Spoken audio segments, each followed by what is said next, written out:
Welcome back to Chats with Jack. I am Jack Talcott.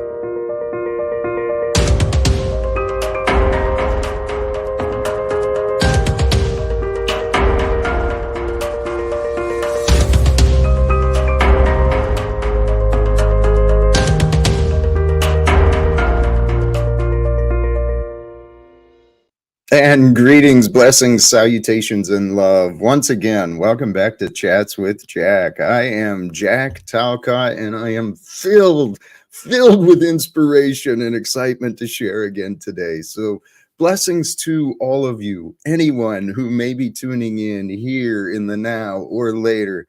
And whether you're catching me on the different platforms under my name, or whether you're catching me restreamed or talked about whenever, wherever. Blessings to you. Holy cows. Is this real? Is this life we're living? Is this life real? Sometimes it's hard to know. Sometimes you just got to walk with faith. And that's the topic, the inspiration today. So for those who do happen to tune in today on this Talcott Tuesday, blessings. For those who do happen to tune in and wish to join, I've dropped the link, pinned it to the top of the chat of the YouTube. So we'll see what the day brings. For those who do know, and I think you do, I was filled with inspiration, and I actually popped into Paulie Boy, Paul Unslaved, and I dropped a chat, was going to invite him over. He's got me blocked. So I'm blocked from written communication with the Unslavia group over at Proper Instruction Motivates People. Anyway, that's just a small part of the day. Whoops. Holy cows. There's life. Life is happening. So I don't forget and so I get it done. Let's jump with the thumbnail. The inspiration's there. And it doesn't have to be Tuesday, but it is Tuesday from here and now where I am. So let's celebrate it. Any day, today, the day to be fearless, take risks, and embrace the thrill of the unknown. Can you find within yourself that perspective and that kind of, that excitement for life? Can you embrace the thrill of the unknown future that is you? That's about to be known. I mean, it all starts right here. So something I realized about myself, that is kind of how I live my life, is praise God. Happy Talcott Tuesday, folks. I mean, that genuinely is kind of how I live. The word mindfucking comes up in my thoughts. I've been shifting my mind, changing my perspective. And something I learned, what I shared is if you can find comfort within the depths of the unknown, you can find joy growing into more than you knew. It's actually a pretty, praise God. Praise God for the ability to logic, the ability to reason, the ability to contemplate, to consider information. Because there's an awful lot to learn in life as a human being, how to properly care for yourself, although a lot of it really is natural. If we weren't so unnatural, there wouldn't be so much to learn. Praise God. God is so magnificent and so glorious in all ways. When you can see things in your mind conceptually, consider things greater than you from different perspectives, things make sense. And when you see the perfection, it's like, holy cows, it's right in front of our eyes. Brothers and sisters, life as human beings, there's a very, very good chance you've been doing it wrong, right? Because we were taught wrong. And There's no one to blame. I mean, we chose to believe what we chose to believe. We chose to say what we chose to say. We chose to do who we became. But there's no one to blame and there's no excuse. We're all in this lifetime of here and now. What is this? May 14th of 2024, according to the digits on my on my laptop. So we're in May of 2024. We're all in this lifetime together.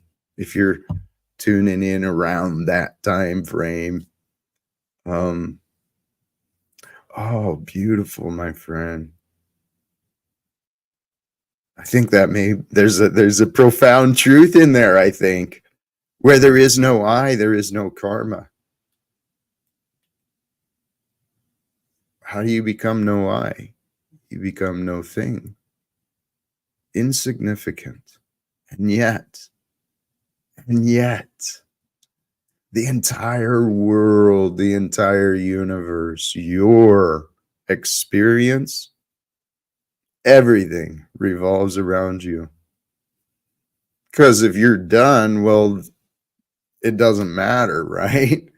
So in each of our lives, we're like the center of our own unique experience. And there's no two of us that are exactly the same. But there's similarities and connections that cannot be denied, right? The way we breathe, the consistency of our biology, the consistency of, well, what is available to be known, to be learned. I'm getting way off track, I think. How this sense of I am into the absolute. This is actually kind of a thought I was considering. Do I dare go down this road trying to explain this, that there is only you? There is only you, right? The I am that you recognize. So I'm a manifestation of the universe that was created for you. But this is your lifetime. You created the world and everything in it. Everything that you carry around within you is what you chose to accept and to carry with you. Partially, I mean, there's greater aspects of us that is the one absolute. And if you can allow yourself to settle into that idea that, okay, somehow, some way, I am in creative control. I have creative influence, creative direction in this lifetime I'm living. And you can settle into the peace of now, of today. Because brothers and sisters, this is what my life has been teaching me, is that the only thing that matters is now, right? And even now is temporary, it's fleeting. So enjoy whatever we can. And I love where you went, okay, so let me back up. Where there is no I, there is no karma. Correct. There would be no harm, no repercussions. There's nothing. So without divisions, there is no karma. And allow the sense of I am into the absolute to dissolve into the absolute that I am. Can you dissolve into the absolute that you are? That I am is you, right? Can you dissolve into your absolute in the presence of the Almighty, which is everything? And it's more. So today, my inspiration, sincerely, walking with faith, praise of God. God is so great. Praise of God. God is so great. And I'm not pointing to any religion.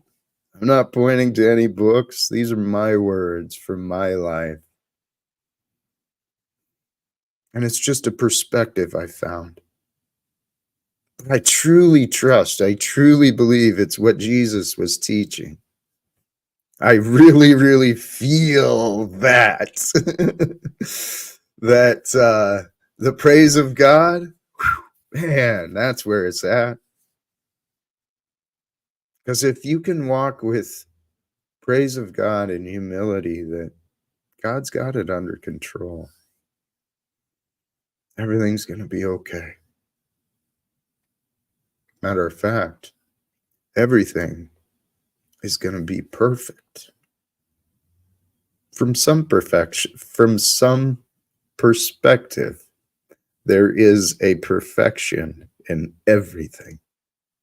And so if you can align yourself, and that's the magnificence of how we are created as human beings, not only are we flexible and mobile and adaptable with our biology, right? But our minds adapt too.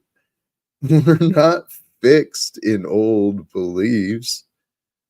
I mean, it's time and time again, the normal ways that were defended and people died to protect.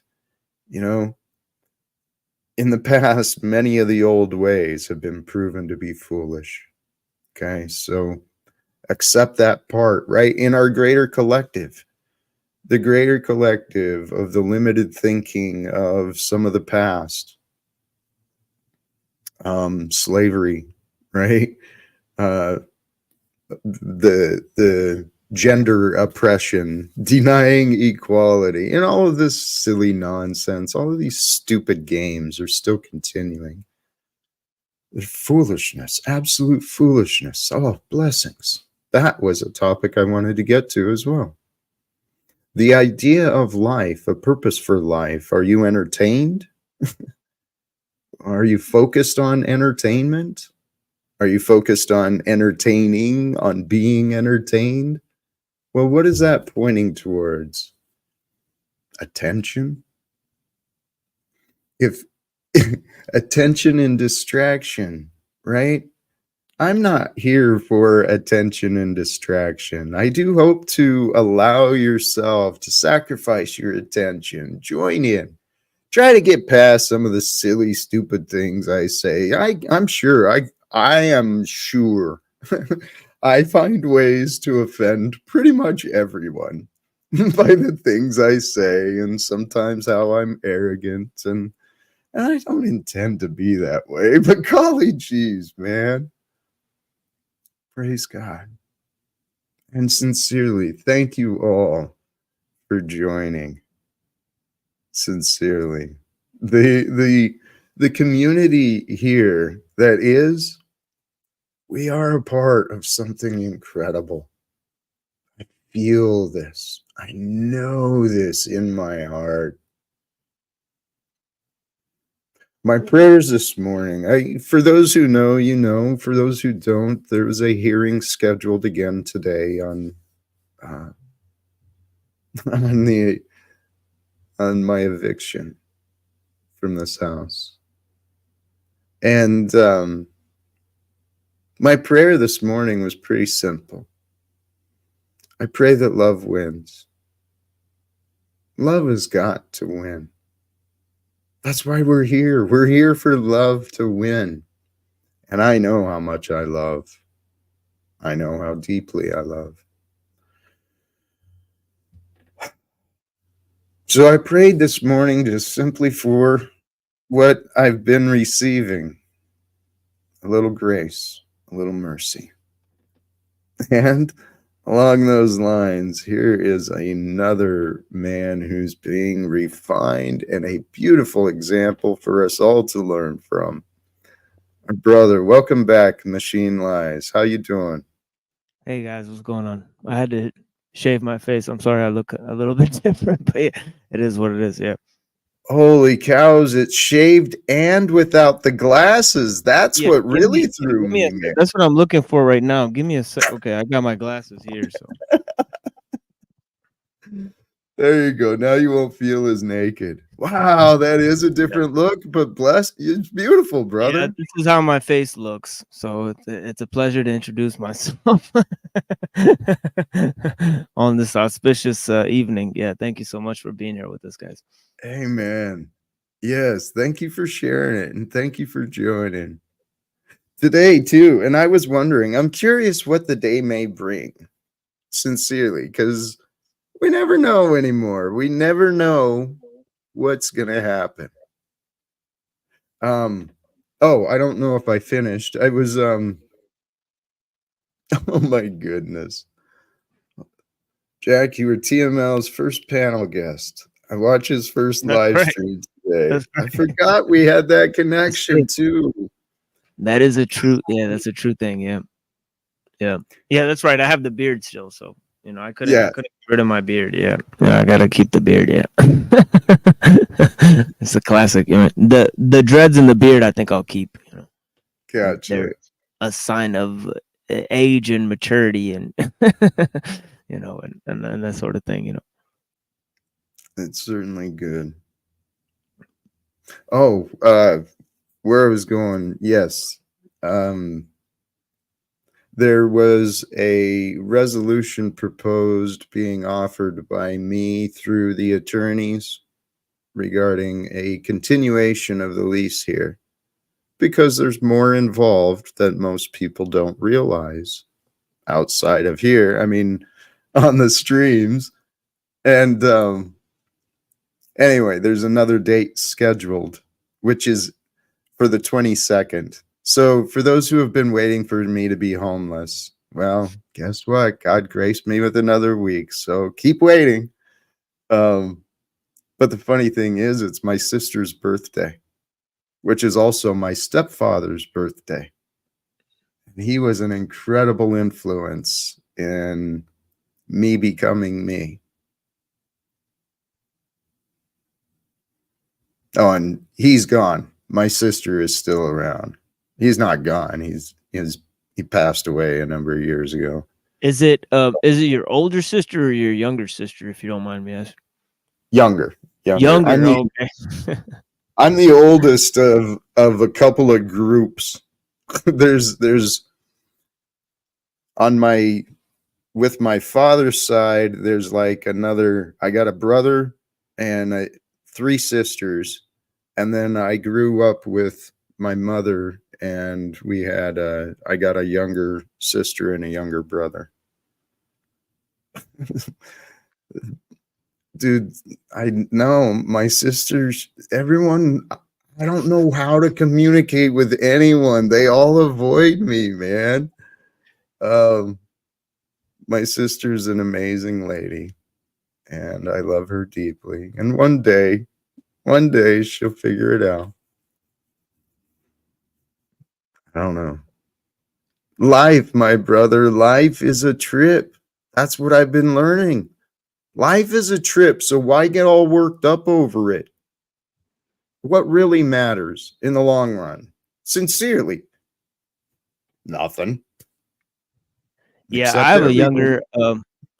younger brother now, and it seems like all of the type of retaliation that he would want to give to an authority figure in his teenage age is directed towards me, so so I like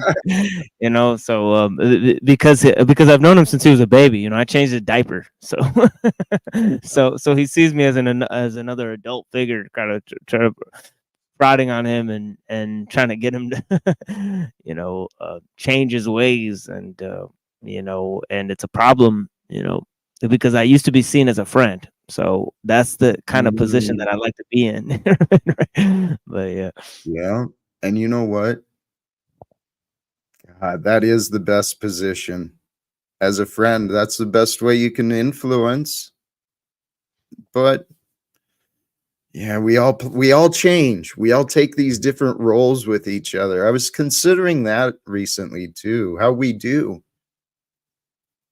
even in relationships. I mean, I remember times where I was just absolutely broken in the moment, and my boy is there kind of tending to me, you know, and I know I've done that with my mother as well. We flip roles with each other at different times. But man, this is our lifetime. Yeah, I think if we chose, the perfect type of people we would want to spend our time with, I think life would be a disaster. I think it's true that the people we're sent are there to test us. Like if we created our own friends, right, it would be a boring life, wouldn't it? Right. In that sense, it's kind of exciting that we don't get to choose who we love because it gets to a level where, we get to grow because of it. I love that you said that. Yes, there's an absolute mystery and novelty to life that if you can find admiration and respect for, you don't get so hurt. You know, you just got to give it up. This life is fucking nuts, man. But, and I love what you said. It might be boring if we actually knew everything. And that's, I think, why this experience is formed for us so that we can discover who we are and who God might be. My thought, hey, what if life is really this simple? What if God's will for us all is for all of us to live freely? But then you got to get into what is free, right?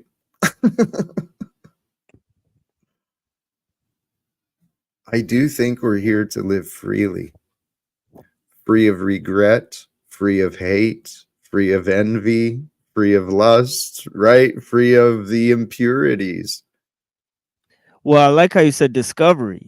One indeed has to cast away a certain type of thinking in order to discover new truths. Otherwise, everything is a casting mold for everything else. And the iterations never seem to stop. But only when you really empty yourself, you go, okay, well, what don't I see here? You're able to discover things. So discovery is about the unknown for sure. 100%. I love that you brought that up. I don't know if you caught Yeah, the that's why I said beginning. it. Yeah, that's why I said it. Yeah. Dude, and I never realized this. I never realized how simple and obvious it can be to unmind fuck yourself. First thing is you got to realize if you have convinced yourself wrong. But it really is that simple to become comfortable in what you've not yet learned. Become comfortable in the unknown. Because Yeah, it's life like is. it's like this line by Lao Tzu. He says, knowing one's ignorance is a strength, but rejecting knowledge is a sickness. It's like, Say that again. Knowing once is knowing one's ignorance is a strength, but rejecting knowledge is a sickness. you know. it's contagious too. Oh, rejecting knowledge is a contagious sickness. Yeah. Yeah, That's what they've actually done studies on that. Where people will observe something plain for everyone to see, and then they'll line them up, and then one person in the line is told to say the wrong answer, and then other people in line will start saying it too. yeah. Like they've actually done studies that people follow along other people, even when they know they see something's right in front of their eyes. They don't care.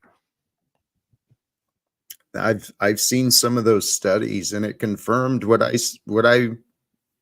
had suspected, that people are easily influenced, that media is mind control, it's propaganda intended to control and manipulate. Um, this is the conclusion I've come to. God is like Jesus Christ, he does want us to be who we are. That's why we are individuals. There's a specialness and a uniqueness that's really within us. And if we discover who we are, we're here to shine brightly. That's what I believe of myself. I didn't mean to change from where you were at. You were on, what were we at? Golly, jeez. Well, I don't think it quite matters, but what I do know is that is that once you get going, you know, on a journey, you know, the end result really doesn't matter. So I think paying attention to end results, it robs us of this great treasure that God gives us, which is the reflection of our own destiny. You know, we think of things in terms of we need to do something to get to somewhere else, but there's inherent goodness that doesn't require us to do anything.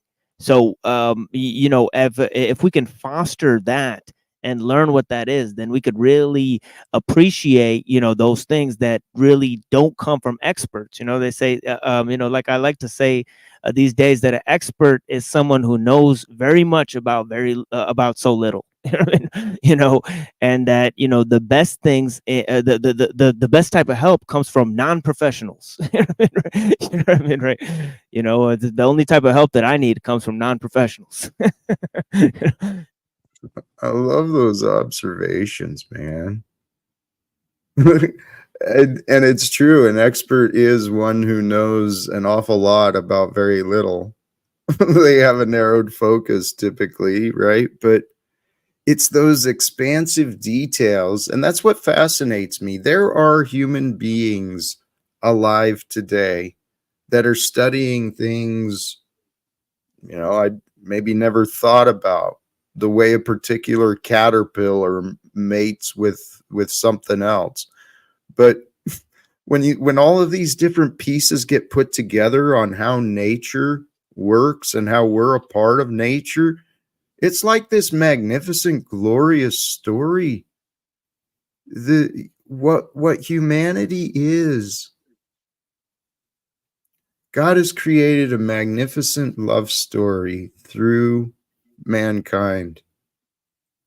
Mankind is here to discover and learn what love really means.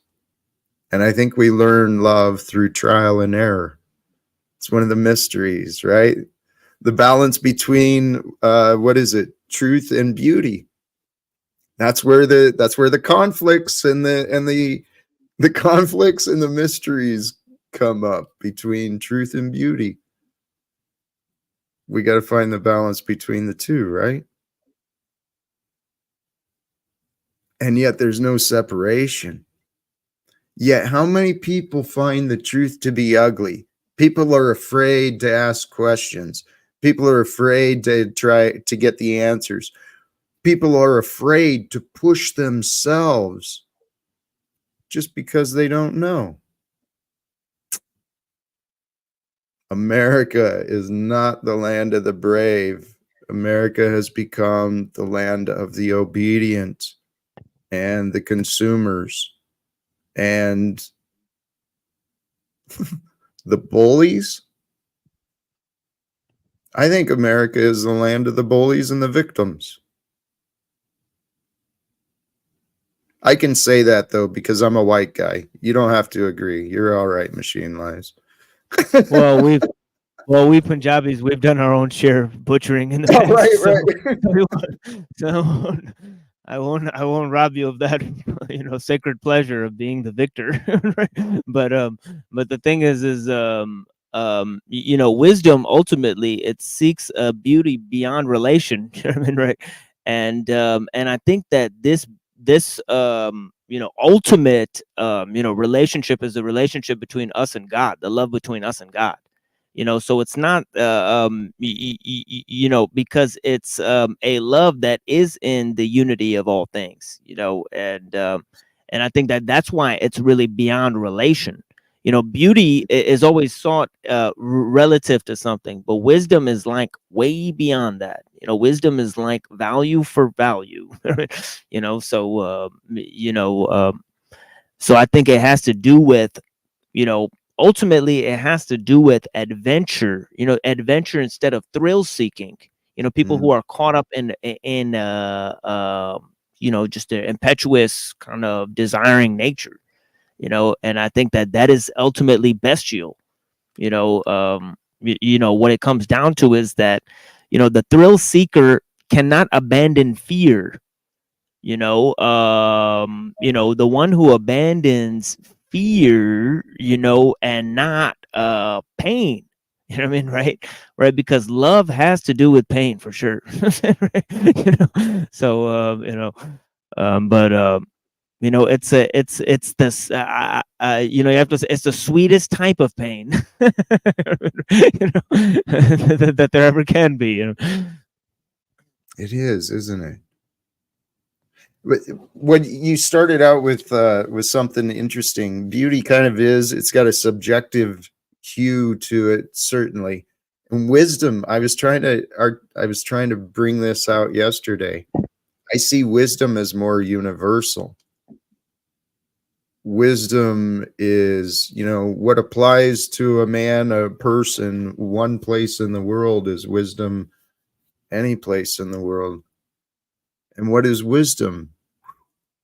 Wisdom would be the knowledge applied in this in the forces of nature, right? Wisdom would be knowledge applied within the forces of nature, the purpose of navigating or influencing nature. Wisdom is the way to live. Machine lies. I envision a future, the future in my heart. Mankind pulls their head out of their asses collectively, and they start like really paying attention to the smart people that are around them. Instead of trying to bully them and tell them they're worthless, I see a future where mankind honors wisdom. Why? Because we learned after all these years, holy shit, God is true. The truth is God, right? Wisdom leads us to the truth. The truth brings us to the knowing. It's all there for us to love. And we're here to love what life has to offer. And someone said it earlier. There it is. We learn best when we're not all divisive, when we're not looking over our shoulder, worried about what someone else is going to do, you know? It's easiest to learn when we're having fun. I think that's why the wealthy and the powerful want to keep everyone divided and at war.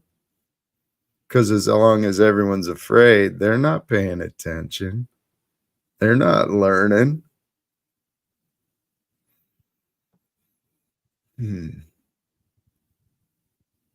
A world without the corruption of our governments being enabled. That's what I'm suggesting we have available. Oh yeah. I did not double check, but I didn't leave home last night. And I'm pretty certain that last night's city council meeting was canceled. Because I'm pretty sure there was really nothing scheduled for the agenda, so they passed a motion the week prior to move everything to the 20th. I could be mistaken, but I didn't go. But I don't see how it cannot happen. Everything I'm seeing and learning, sincerely, this is the time of the divide. People who are confused, they're getting more and more dark. They're getting more and more divided. And those who are more open-minded, you know, those who are willing to listen to the call of God, I think we're here to rise. Yeah, that's why I think that the faithful, they're not necessarily concerned about victory, and that's what makes them powerful at the end of the day. Is that is that they're willing to forego certain advances in order to sustain the good. So that's why goodness is always going to be about simplicity, frugality, and and those and sincerity. These are always going to be the cornerstones of virtue, whether we like it or not. It's going to be tough titties for those people who are really going to want to try to have their cake and eat it too.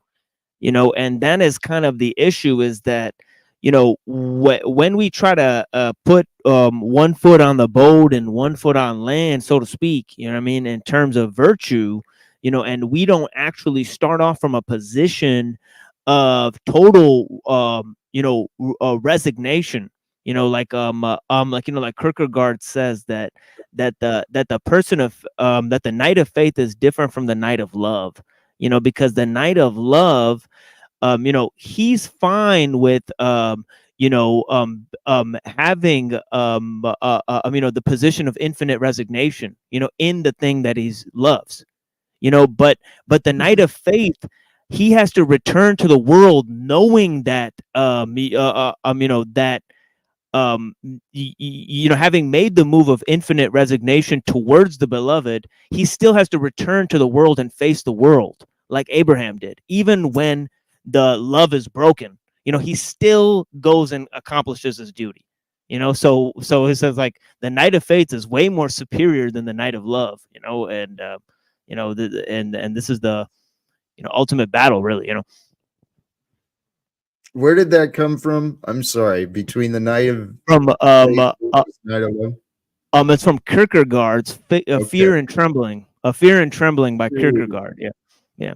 What's interesting to me is just earlier today I was pondering, considering life. Why are we here? To live freely.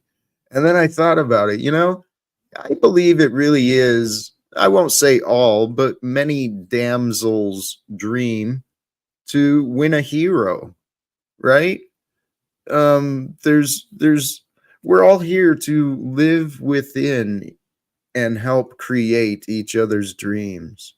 There's so many people that are afraid to step out on the hero adventure because they found comfort in compliance, in fitting in settling for, well, everybody else does it. Like a bunch of sheep, lemmings. But it's not. People are amazing when they choose to follow their spirit. But the world has been convinced, due to the material greed, through manipulation and enhancing people's willingness to succumb to desires and greed, obedience has been conditioned, and then trauma has been like generously shared with all sorts of people in all sorts of ways. Why? Because trauma creates problems. Problems create profits. It's a world of commerce we were born into, man. It's crazy. Hey, jump in, man. Please. If you got thoughts here. Well, I think it's the hyper I guess commodification of both humans and their sort of emotional needs to create, I guess, a world of artificial needs, and surrogate activities, people who accomplish activities not for their own inherent value or end, but they're done for the benefit of something else down the road, and this is the problem of the rule of experts and us being detached from what we're making, the rules of general subsistence, and really a respect for our limitations in terms of nature, and also if we explore our limitations in nature, we would truly see that nature is our aid. Instead of trying to, surpass it with the use of machines, and try to be afraid of where we come from, the mud that we're made of, because we're succumbing to the false imagination of our own creations. That's at the end of the day what's going on. The false imagination of our own creation. That's exactly what these corporations and governments have done. Everyone's been turned into consumers and citizens. We are the imaginations of the creations of imaginations, and everyone's fucking insane.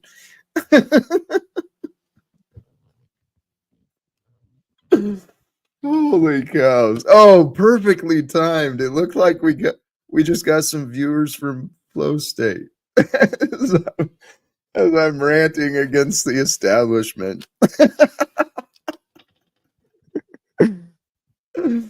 God is so good. Hey, welcome to Flow and all who joined. Yes, thank you for joining.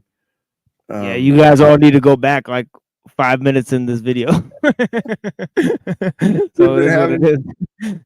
We've been having some good, very competent discussions. I love these ideas.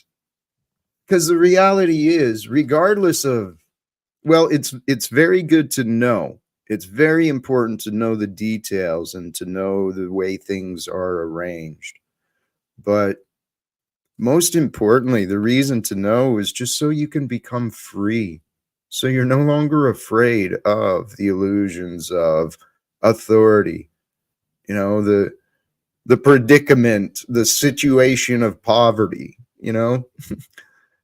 My hope is to help people realize we don't have to be afraid and angry. There's better ways of being. And sincerely, thank you. Thank you to everyone joining, whether it's now or in the future. Yeah, we have on one end extreme authority and on the other end extreme conformity, and those are the two things, the two poles, and you could actually pair them quite nicely with these two instances of individualism and the autocratic state. These two things emerge precisely at the same time, and they're kind of these two harbingers of the modern world as we see it, and also of the capitalist ideal. And that kind of brings us to where we're at. You're talking about the idea of the individual arose about the same time as the autocratic state. Is that what I understood? Yeah. And I could see that. I think I can understand that. And it makes sense. Are you familiar with Julian Jaynes by chance? No, I don't believe so. Author of The Evolution of the Bicameral Mind.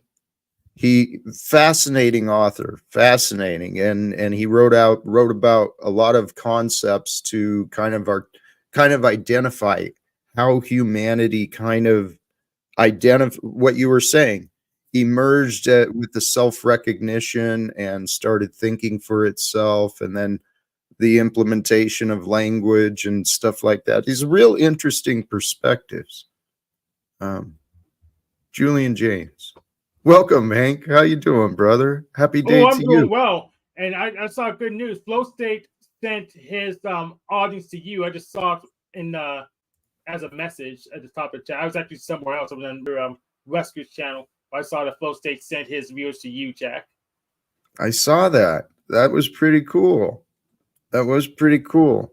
Hey, no, he should have sent his he should have sent his panelists too. We can get them all up here. Actually, don't feel shy. We've got a guest I haven't seen for a while, and I'm grateful to see his return. Welcome back, Jon. How have you been? I've been well. It's kind of a funny story how I kind of went back to you.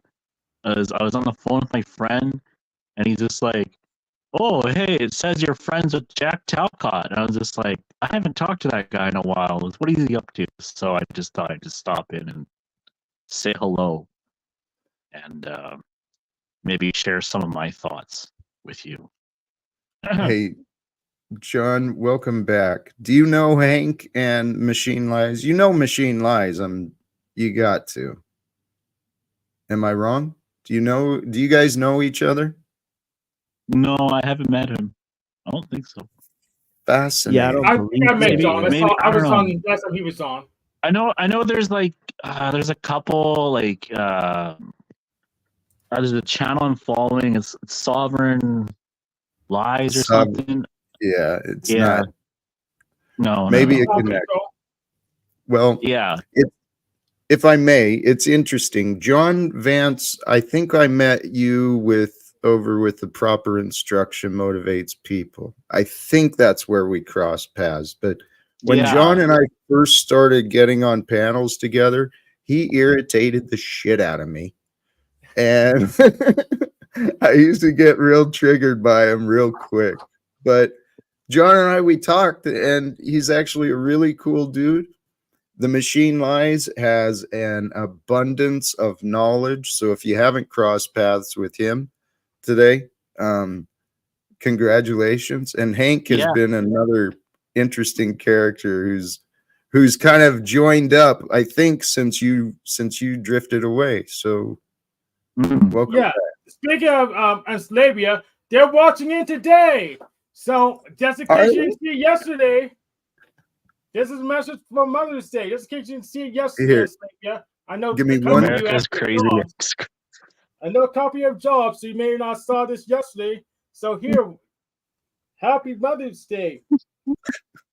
America's crazy ex-girlfriend, Pussy Paul. All right. Thanks, Hank. Appreciate that. We all have those demons from our past that always come up and you know, like maybe I just think about like the world in general. There is a saying in that there is images. Oops. Hey, John. Oh, sorry. Am I back? Sorry. Yeah. Yeah. So there is a truth that God speaks truth as in parables. And so he doesn't give you like the direct knowledge, right? It's usually humans that do that, and it's usually humans that they come up. It's throughout back. I did that. Sorry, John. I'm speaking too much truth right now. My internet's going in and out. I'm sorry. No, that was me. You're coming through with some static, and I was trying to be sly, and I was clicking with the audio, and I think I dropped you out there, and I didn't mean to be rude like that. But should I just come back, or would you mind? Would you mind try and refresh it? See if that helps. I'd appreciate it, please. Yeah, let's do that. Thank you, John. I'll just leave. Hang on, I'll leave and I'll try to come back. See if it works. Yeah, I'll put you in. Thank you, John. And dang it, he was saying something. I didn't mean to distract from what he was pointing at. He was pretty much on topic. It was a little bit choppy with the audio there with the popping. But yeah, what he basically was alluding to was that God doesn't send messages directly, speaks in parables. So that kind of ties into unknown and why God would not speak in a roundabout way, or try to. Obviously, God is not hiding things, but the point is that some knowledge is elusive to those who don't have ears to hear it. So I mean, it's just plain to see that certain people, they're not going to be able to hear certain types of messages. So it's clear that God is speaking to a select few, and also that God is heard and not seen, The select few, I didn't mean to react, but I have the feeling that God speaks through us all. It is the truth. regardless of the source, God is that source behind the truth. So, and it falls in line with, we become one with the Father. We become part of the living truth as we walk the way of love. Love is our natural state of being.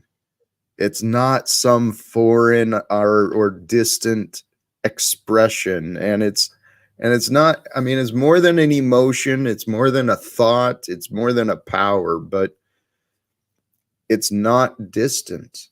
It's the expression of who we are. The only thing that limits our love is our judgment, our opinions, our belief that fear is more important, that anger is a better use of time. I used to believe that nonsense. It's crazy. It's foolish. We're here to love life and all that life has to offer. And that means we're here to offer life all we have to offer. Well, what is life if not the people around us? Yeah, I like what you said there, brother Jack, and I also appreciate the pushback in terms of the views. Yeah, I do think that God does speak to everyone in a general sense, as well, and I'm thankful that you reminded me of that. In the sense that nature is available to all, so I think nature is a general message that God has sent to all people. But I feel that when God speaks, only so few are prepared to hear. Like you can't hear through a wall of so many evils. Like people who just fill their, you know, head with the bubble gum for your brain type of stuff. They're not going to be able to hear God's voice all the time. I think through a wall of so many evils. And I often see that. Also, there was a story one time in the Quran, where somebody saw an act, or a miracle happen in front of them, and then the devil whispered in their ear, and then they forgot about it later. So I think that happens too. Yeah, so I think that happens too. Dude. Like people forget shit that they see. Like even if it's a miracle, they just go, whatever.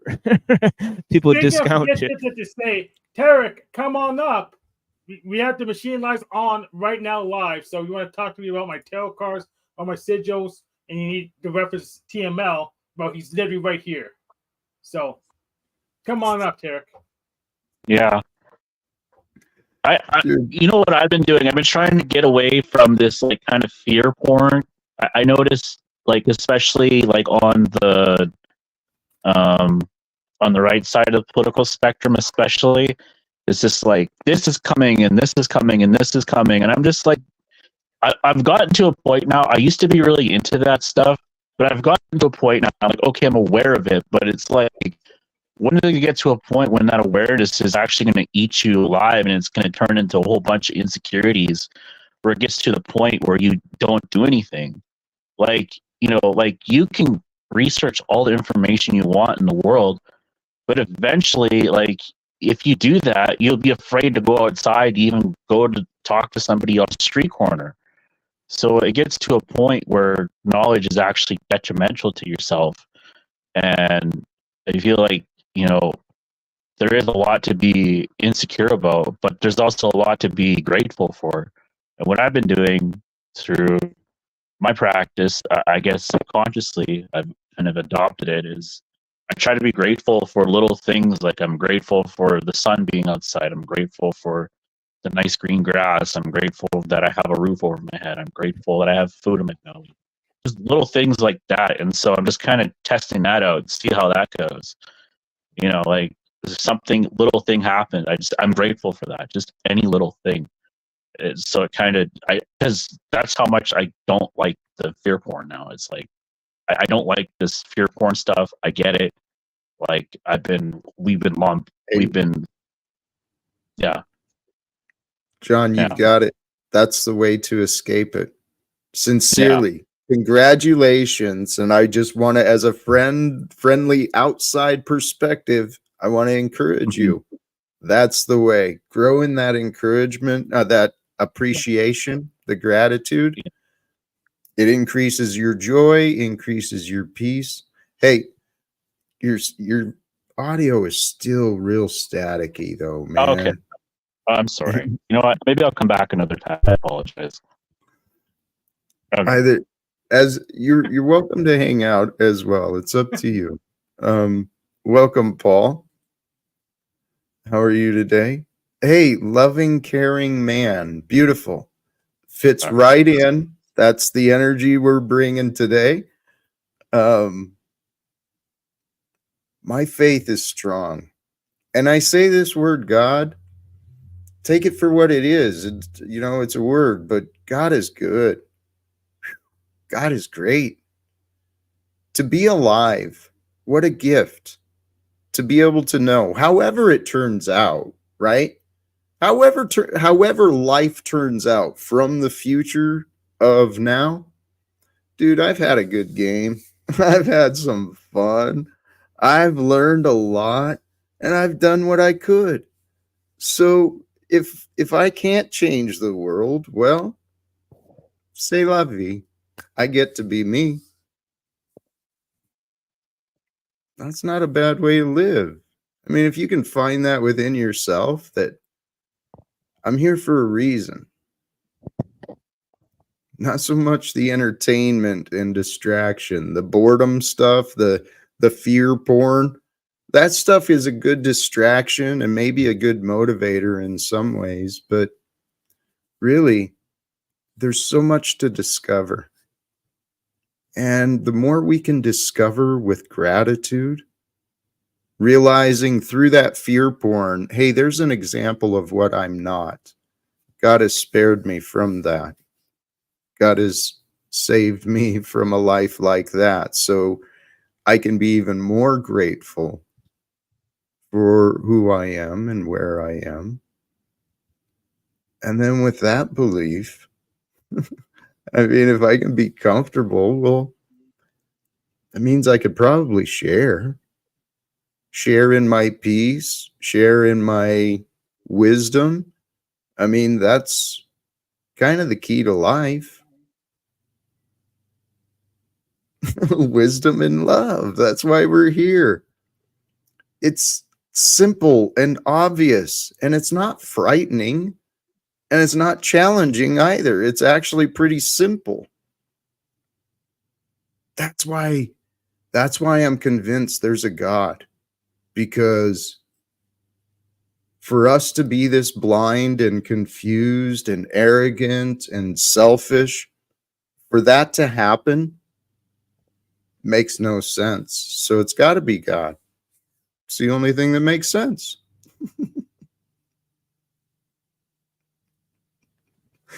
I hope that comes across, because I know how I sound sometimes. Holy cows, man. It came across pretty good. I'm still waiting on Tarek though. Tarek is welcome to join. Actually, these are the fantastic things I realized. Life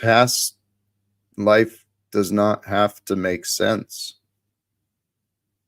Only if we want it to, then we can try and find it, but life is going to be how it is. And I know I probably talked about love and God and the power of wisdom before. The world has been confused, so it seems things got to be repeated, right? I figure the old adage works for lies. You repeat a lie often enough, people will take it as the truth. Well, let's do the same thing with the truth. We'll just keep repeating the truth enough until it's no longer denied, till it's accepted. Sounds like a plan. Thank you. That's what I thought. It felt, I mean, it seems logical and right, especially when the intention is to help rid the world of corruption and insanity. This wage slavery is nuts. And this is the truth. Life makes more sense when we stop trying to make sense of it through the eyes of the ego. The ego, the personality we are, we've got limited perspectives. Our logic and reasoning is an incredible gift, allowing us to be able to discern and to judge. But what we often forget is how limited we are in what we actually know. And the human ego, man, it is creative. It's diabolical. It's the devil within us all. And that's what I was thinking too. The prophecies and everything, God is beyond time. Spirit is beyond time. The truth is eternal. We are eternal when we unite with the truth and who we are. And that means that the Christ and Antichrist it's already happened. We're in the here and now. So it means it's always been. Praise God. God is so good. I'm telling you. This is the way to our freedom. When we can convince ourselves to see this world as though, this is God's game. So how are you playing the game? Is the game entertaining to you? Or are we purposeful and intentional about how we're playing this game of life? Because it seems to me there's a lot of suffering in the world that could easily be ended. We could bring some hope to some really grieving families all over the place. We being those of us who are not currently in those spots of grieving and wars and conflict. I do think this is the end times. And the end times is simply, by nature, a beginning. We are here watching and experiencing the collapse of what we knew as Western civilization. I think things are about to really, well, one way or another, things are changing. I want to be a part of influencing the direction of the change. And here's another guest. Welcome, brother. Illumitami, how are you? Oh, I'm doing. What's up? I'm feeling blessed, sincerely. I am walking with faith. Why? Because there's no other way that I want to be. I will never, I don't want to make these absolutes. I don't want to commit to things I cannot guarantee, but the more I've been practicing walking with faith, observing, right, paying attention, considering my options and the alternatives, why? I pray to never lose faith again. What do you have faith in, Jack? I have faith in many, many things. Number one, I have faith that love will win. Yeah, that's a bunch of Michelle Obama stuff. Like, whenever you say you walk with faith, what are you talking about? Faith in God, faith in the highest supreme order that brings forth life for me to participate with. And I believe that. You say God, do you mean like my Muslim friend here, Machine Lies? Do you mean is like the Quran? Do you mean like Christianity? Do you mean the green man and the pagans? What God are you talking about? The one that all of those separations point to. Right, but me and Machine Lies can be civil and friendly and understand there will be a line where our books don't correspond. And I think you think you're going to drive around with that coexist bumper sticker on and think that that's the way it is. But Okay, so I don't understand the logic of allowing books There is no logic to it. books authored by other than you Yeah, two. that's your Paul enslaved Why man would YouTube bullshit. why would those books become a division between you and a fellow human being? Why would my God be the division between me and a fellow human being? It sounds like you're like externalizing a blame, projecting a blame. How's that? Well, how are you not responsible for the separation between you and a fellow man because of your opinion of the books authored by someone else? You're misusing the word opinion, and you All sound right. like you're blaming me for not paying my own bills, Jack. No blame whatsoever. I'm certainly trying to understand you, my friend. I care Right. about you, Tommy. And I don't understand why you would allow books to be a separation between two honorable men. Yeah, you Those sound like Tarek right now, Tommy. Yeah, what? sound sound a like bit like Tarek. Well, maybe Tarek's not always wrong, but I'm not sure what you're saying. My book is the word of God in my faith. Now, as far as separation, yeah, I am looked at, well, the people of my faith are looked at as we are taking an offensive move if we say we choose to separate and not partake in that. It's taken hostily. Oh, you don't want a story hour with the guy in the clothes. Well, I just separate myself from it, and now I'm doing an offensive move as far as this world's concerned. Okay.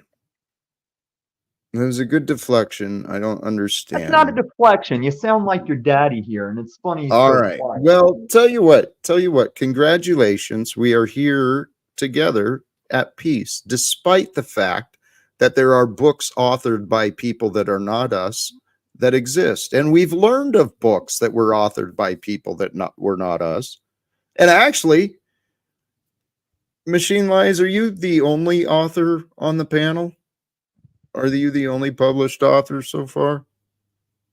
No, but as I was talking about with or as I mentioned in the chat of my friend Paul Enslaved here, that I don't consider it a huge accomplishment or anything. It's just something that I just felt like doing, just to organize my own thoughts and opinions and have like kind of a placeholder for some of the development of my own ideas and concepts that I couldn't really find elsewhere, so.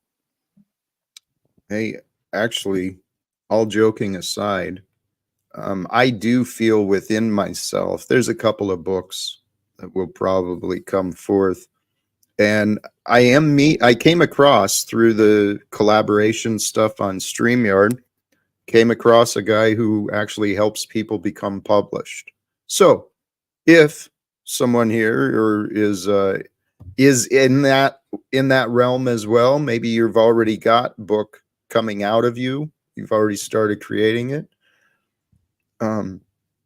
Yeah, I'm well on my way. I actually talked to Kane Baker from the Kane B YouTube so I can make sure my arguments are sound philosophically when I'm preparing for this Forrest Valkyrie debate. As long as he stops ducking me, if I believe Forrest Valkyrie is good as cooked, because there's not any weaknesses I haven't defended already. So if Forrest Valkyrie keeps ducking me, I might as well just go ahead, put my ideas in a book, say, okay, read this book since you're too afraid to debate me. See if you can have all the time in the world and you can actually counteract my argument. So Gotcha. So yes, I know there are ways to self-publish, and this may be what he was talking about, is just sharing some lessons he's learned through publishing. But he and I were supposed to have a conversation, I think next week at some point. And I told him I would share the ideas. Always want to support others who are supporting others. That's the whole idea. That's how we're going to change the world. How do we support those who are supporting others? in greater ways. I'm probably going to self-publish the book because I am totally going to pirate it. I'm going to pirate the Yeah, I hell out of my think own book and publish it. yeah, I think I have heard something about self-publishing on Google or something like that. I think if you just give Google money, they will just publish your book. So I don't think it's very hard to even publish And a book these Amazon. days. Amazon also Yeah, allows you to yeah, self-publish. I think it's It pretty easy just to publish a book. I think if you just pay money for it, you can publish it. But you know, to And get the develop highest ideas, to develop certain ideas in order to write a book, I think you'll find that most people have very little to say, you know, on That's any true. topic whatsoever, you know. So that's the first hurdle, I Interesting. think. Yeah, That but if you could just be write a little true. bit every day, I haven't done it myself. The book will just happen to show up. Then the hard part's editing it. True. So what is the topic that you're working with, Hank? And John, thank you. I think he was either stepping away or working on the audio. Welcome back, though. Yeah, some people may call it metaphysics, but I think metaphysics and physics is the same thing. Beautiful. Yeah. So Beautiful. Okay. again, I would just say all relevant parts of metaphysics also happen to be physics.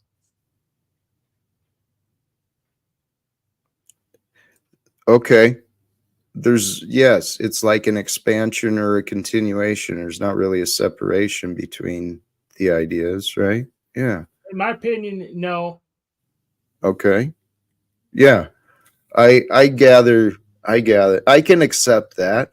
I really do. I foresee in the future, in the near future, well, it's exactly what I'm hoping to be a part of creating.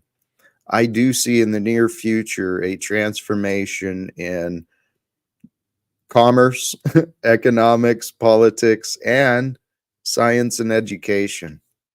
It seems to me that it's time for science to stop going to the highest bidders and maybe let's start purifying and discovering what is really, really going on with this world. I Because like how there's a bunch of scientists on YouTube now. The ones that don't want to be in academia, that have their own businesses and their content producers on their own. So I really like that.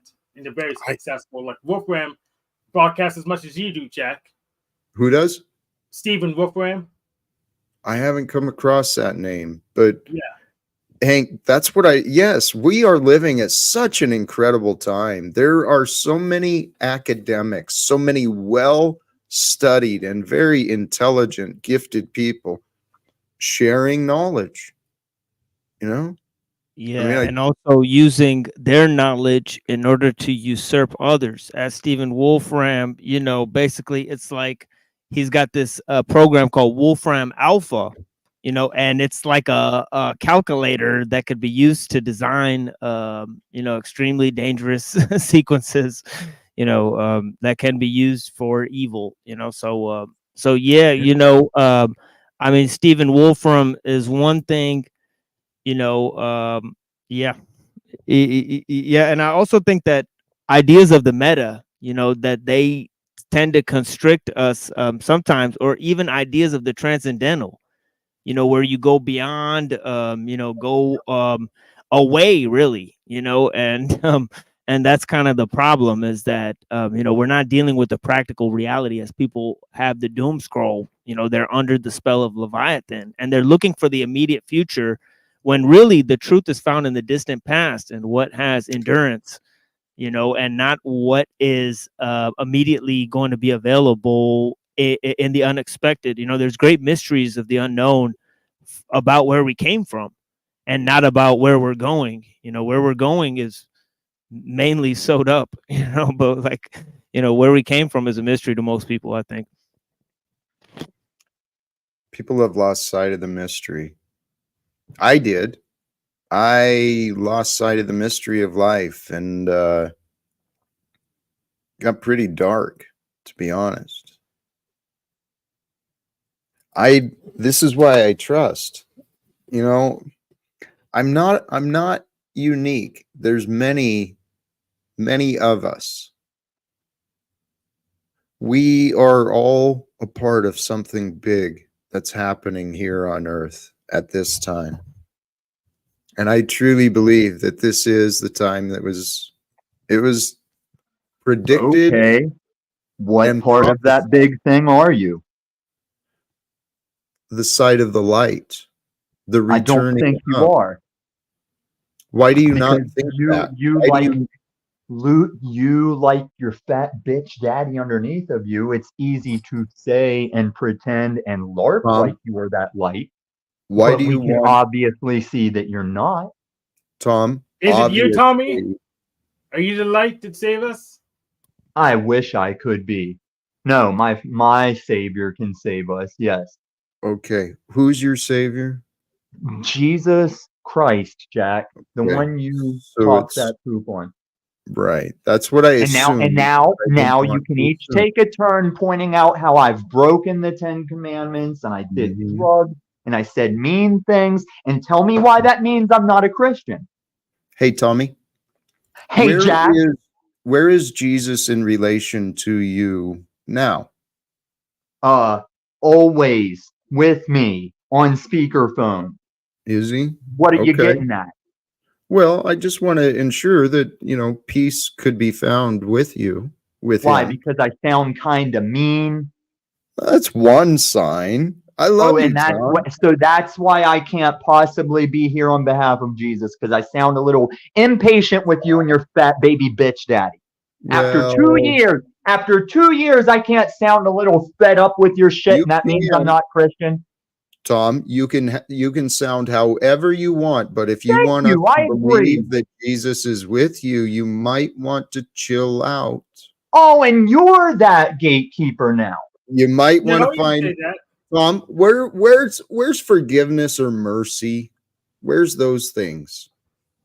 Forgiveness has nothing to do with letting you loop your same shit like your fat baby bitch daddy. But what if you're not accurate in your conviction? What if that's Well, you call it opinions and I go by the word of my God and more than just a book. I've tried to tell you for 2 years how I do that, and you just say, well, that's what you say. That's your opinion, man. Well, and that's what your fat baby bitch Well, you daddy have to does. remember a church body, so it's literally just your opinion by yourself. Wrong. So what can we But resolve? Hank, if you today? want to have that talk like Paul has a problem with me saying, you can come over to my house and have that talk. Tom, Okay, just tell me when you're hosting next. What can we resolve today? There's got to be some step forward we can What is move. the static you are saying to resolve? Because I'll be doing this till the day I die. And the same things that your fat baby bitch daddy doesn't know that I do when I hit leave panel. Why are you and so go into IRL. insulting, Tom? What? You're so insulting. Do you hear yourself? Yeah, you are insulting. I'm tired of being insulted by you and your fat baby bitch daddy, and I will But I'm insult you back. sitting here silently, and you're spewing insults at So people. is your who have daddy. said Do nothing. you think that's winning any points for your daddy to see, or what I Who assume are is you currently- talking? I think we both know he's probably live streaming talking that shit where we don't hear it.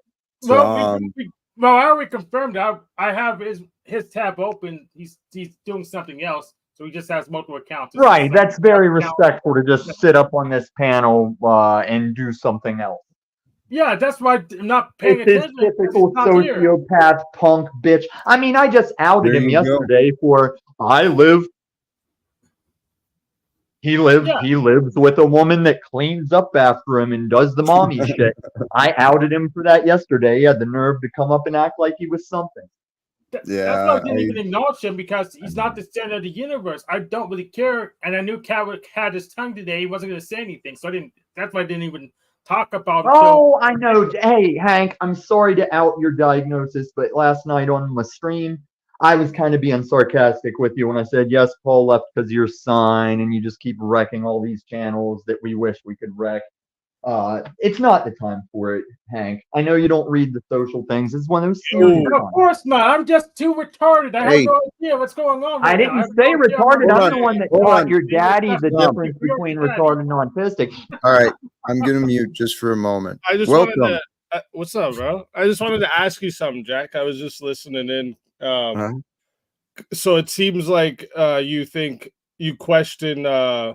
I can't believe I'm agreeing with this guy. Do you have papers, I disagree with this. Do you have papers to even be speaking on Jack's panel?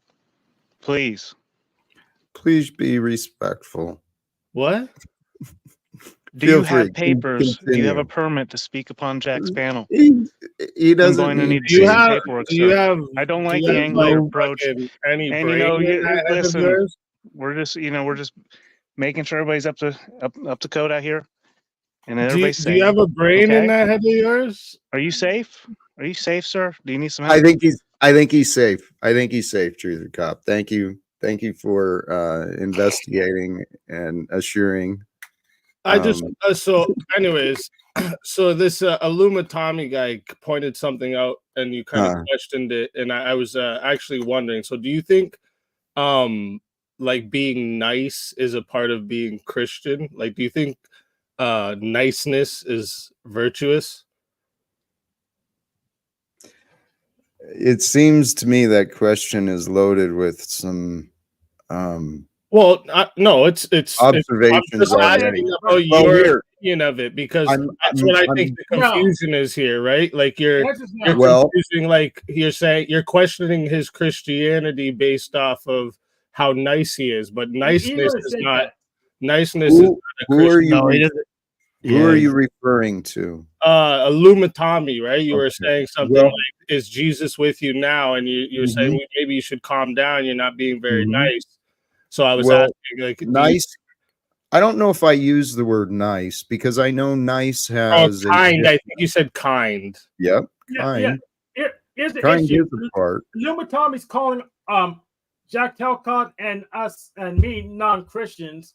I don't think he talked to the machine lies and say he was not a Muslim, but Tommy claims they have some kind Hey, I'm a grown-ass man. I'll speak for myself when I'm not me. Doesn't have a church body, and he has no religious education. So I don't understand how he can masterly tell who's a Christian or not. Okay. See, I just joined in at that last part. See, I just joined in when I was hearing Jack question the like how he's not a very nice person, and how is that? So I was just asking if Jack thinks that like niceness is virtuous. Kindness is. I am honesty kind and is. nice. What he is downplaying is Tom's that not honest. Paul will, can I speak on what this guy's asking, or do you want to disrupt the chat? No, yes, it's Illumatomi. What these guys do to deflect. Jack, Illumatomi might not understand. We're not on the talkies right now, bro. Everybody's hearing us, so you're in public, dude. Please. Truther Cop, I'm going to be in public back on the East Coast one day, and I hope to God you never see me, for your sake. Oh, Tom, I love you, man. Now, and what I'm saying, Speakeasy, is these guys like to deflect and downplay the fact that we've known each other 2 years, that Jack had an offer to bring his homeless ass onto my couch if he needed it, and he still wants to play these patronizing games. And he's murmuring over me as he needs the couch real soon. How'd the court thing go today, Jack? I already said, man, God is with me, dude. Tommy. Huh? Maybe if you weren't talking, maybe if you didn't let this autistic dipshit rain over your shit to deflect. I like Hank. There's a time for Hank. It's not right now. Right. Same I asked Tom. Jack a question and you interrupted. Right. I know, but Jack's, they started saying the Illumatomi this, Illumatomi that. I asked him a specific question if he thinks niceness is virtuous, just because of based off what I was hearing him say. Like, you didn't have to interrupt that. He could have just answered that. Well, right? my apologies. Carry on. Thank you. I think on Speakeasy's channel, he said, take my bullshit to my channel. And I did, didn't I? I'll handle you too, you wigger faggot. Come to my house. Hey. Jeez. Come on. Hey. Tell me how you really feel, bro. All right, come to Denver and I'll tell you, bro. I don't like your style. I don't like your channel. I haven't been there.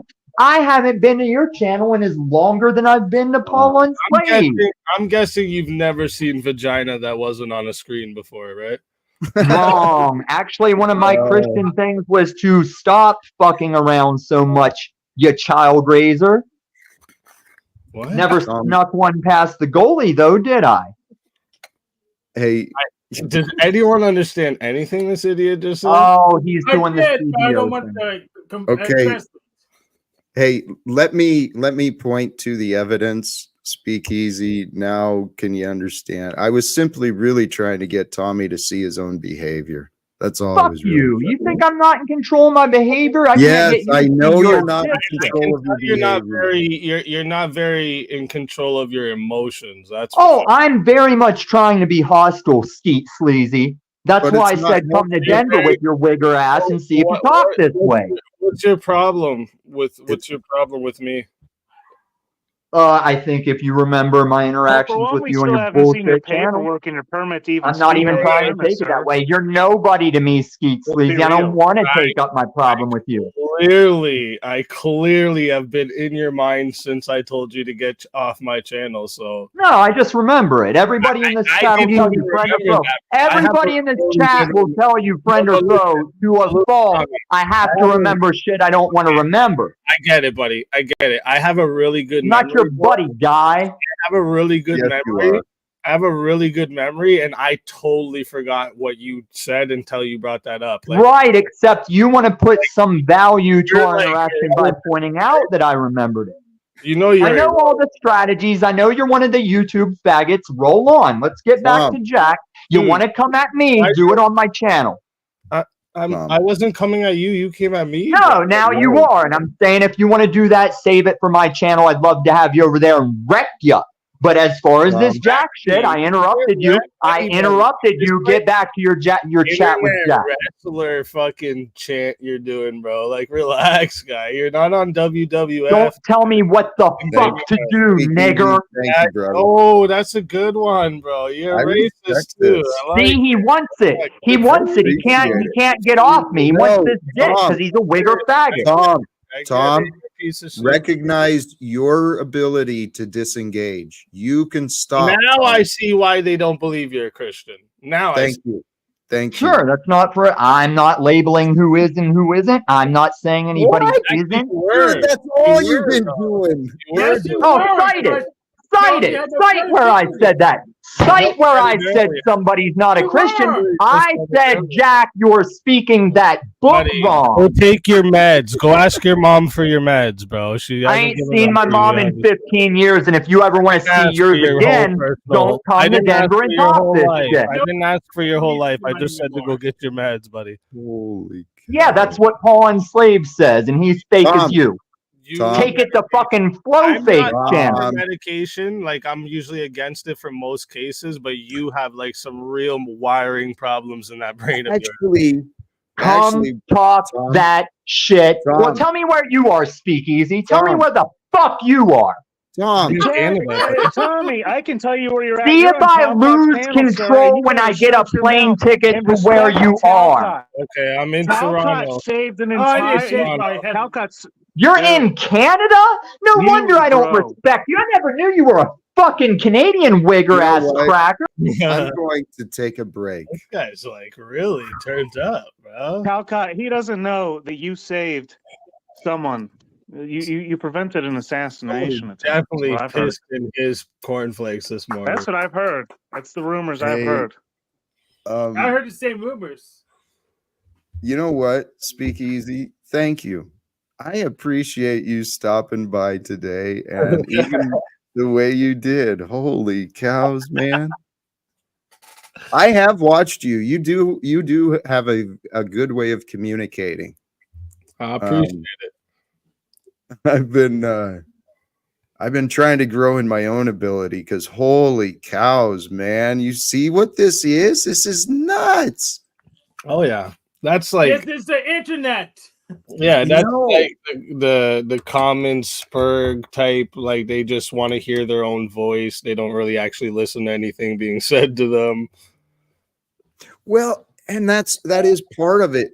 Tommy, he has so much talent, and I care about Tommy. I actually love the guy as a friend because he was generous and kind, willing to open his couch up for me. But Tom, Yeah, not anymore. You saw what happened I when that know, I know. fucking no pooping trucker came. I failed. I know. Oh, now we're gonna hear more meth talk from the god of all fence builders. Why would you even add him to the fucking panel? Because showed Tommy- up. Your papers, Tommy, you're in your disagreement, and it's clear Jack is not happy with your disagreement. Tommy, I noticed that Tommy didn't Hey, come in here I'll papers let you. either, I'll and leave him you and to Nubs the immediately autist, deflected. the When I fence was looking built for their tracker, paperwork, and the you see this Canadian game they're wigger. playing? I Oh, want and their let's paperwork, not forget Talcott, and I the want it fedora now. weave. The only quality person on this panel is probably going to leave shortly after me. Hope to see you in your house soon, Machine. You Love actually your look show. like you've been addicted to meth your whole life. How are you making fun of how people You look? do have quality, Tommy. You know you love me. Pretty sure I he look like I've has. been addicted to meth for my whole life. I was bigger than you in my What do you prime. look like in your prime? In your You Yeah, in prime? my prime. Back in my day, I was a real good guy. Back in No, my I'm day, still a good. No, Back in hey, faggot, I'm 82, I still a used good to guy. be able to Hey, throw a faggot, football over if that you want to mountain talk range. that shit, here's a reply. football team back in my day. Oh yeah, I not had the football. prom queen back Not in my football. day. Oh my god, back Now in let me my ask you a prime. question. Back in Let me my ask you a question, prime, Speakeasy. nobody cares Back in about your my question, day, Tommy. before the meth, it was great. I used to be huge, and now I No, with smoke the meth meth all it was day. great. Now I No, just look with for the like meth it was huge great. bubbles. With the meth it was great too. That's when I made hundreds of thousands of market dollars. I was a fan though. Hey, Speakeasy, you got kids, right? Do you know why I came into the Don't internet worry to talk about that I Don't was on worry meth about at one what I time? have, bro. You should worry about what you have. You'd probably be further in your own life. Tommy, can we please I'm not fine in bring my children life, into faggot. this Do you want? conversation? See, you came in It's here disturbing. rational. Now you don't want to be seem- rational. Do you want to get rational? You seem very upset with your life, actually. Well, don't worry about what I seem. Answer the Holy questions when shit, I this is ask like and the have a back and SPLS forth. all through and through. Dude. Hey, Tommy. Please Hey, You've chill. made a lot of statements Tommy, about you're me, in your Speakeasy. disagreement. Your cornflakes, bro. I'm Tom, taking my just turn. I because don't know you what have the a mouth problem is. doesn't mean you have to use it, right? I'm not listening to that mouth, and I Yo, disrespect Jack Tommy, ever you further said for you bringing him believe up. in God, right, Tommy? Every day of my life, Okay, yes. so you know that God gave you 2 ears and 1 mouth, so you can Oh, listen. I've twice heard as that much one as you before, talk. Mommy, but you didn't know answer that? the questions I Like, asked, you and you can want to ask listen a more lot questions. more.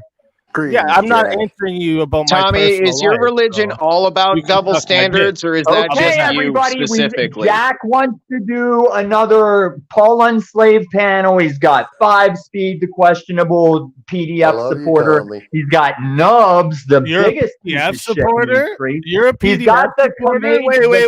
Oh, Did you here just fucking admit always that you gonna just talk PDF over me. supporter? Hold up. And Better. I now, need this flow cleared up. state for the I win. need this Hey, cleared up, everybody Tommy. start saying I ran. Just Tommy. say it all together. All together. Tommy. 1, 2, Tommy. 3. He ran. Canada. He ran. Tommy. Please run. Oh, thank Poor widow Tommy. Was the That bubble was getting fun. cold or something? So which one scared him the most, Ben or Flo? I don't know. It He might got have been very you, close to both of them coming up. It was. I think it was Nubs. Nubs. Well, it just went. It went Nubs Quite and possibly. Fivespeed and Ben and Flo. I wasn't coming up here to attack Tom. I know. Neither was You were. Yeah. I just You and came I up to had tell this him he was in his disagreement. Tommy's a great guy. That's his equilibrium. He is. Yes. Unfortunately, he's high wired, but That's when what he happens actually when you're calls- on meth. It's a No, side it's the way effect. of the world. Well, it's There's more there than meth. Jack, Yeah. do you agree with me that men should support other men? yes. I really don't Yeah. want to support other men. Ben, it depends, Ben. What do you mean? Yeah. I'm a It's trainer, everything. so it's my Babies like- job. He's real men. It's my job. I'm a trainer. Well, a leader serves and supports. It develops and empowers other men. That's what a leader does. I love it. So yes, I believe we are here to serve each other. Absolutely. I love it. Let's have a men's like kind of support group where we lay down our weapons and we kind of like hug each other and say like, you know, guys, we're all imperfect. We all have flaws. Flow state, I'm not holding your hand, Love it. Jack. Nope, not holding any of your guys' hands. Sorry. Don't worry, Nubs. I'm up and out of it too. I hold my own hand. I'm fine. Yeah, that's right. Yeah, Hank. that just sounds like a horrible idea. Why? Why you think Sounds gay? Man gives another man That's it sounds very very reminiscent. You'd never give a man a pat on the back if he came back from war, if he's having a hard time. Yeah, those man. Why would I give a man a pat on the back if he came back from war? He was just over killing people. Help him? You can't give a guy just a little. Mitch, you get know. up here and set us straight, bro. Why? Why would I need to? Do you need encouragement? Well, no. Here, Truther Cop's not checking permits very well tonight. There's nothing wrong with men being. I've got plenty of encouraging fucking each issues other. with you, and your permit's not one of them. Who? What? We Jack, yeah. My if- permit's good.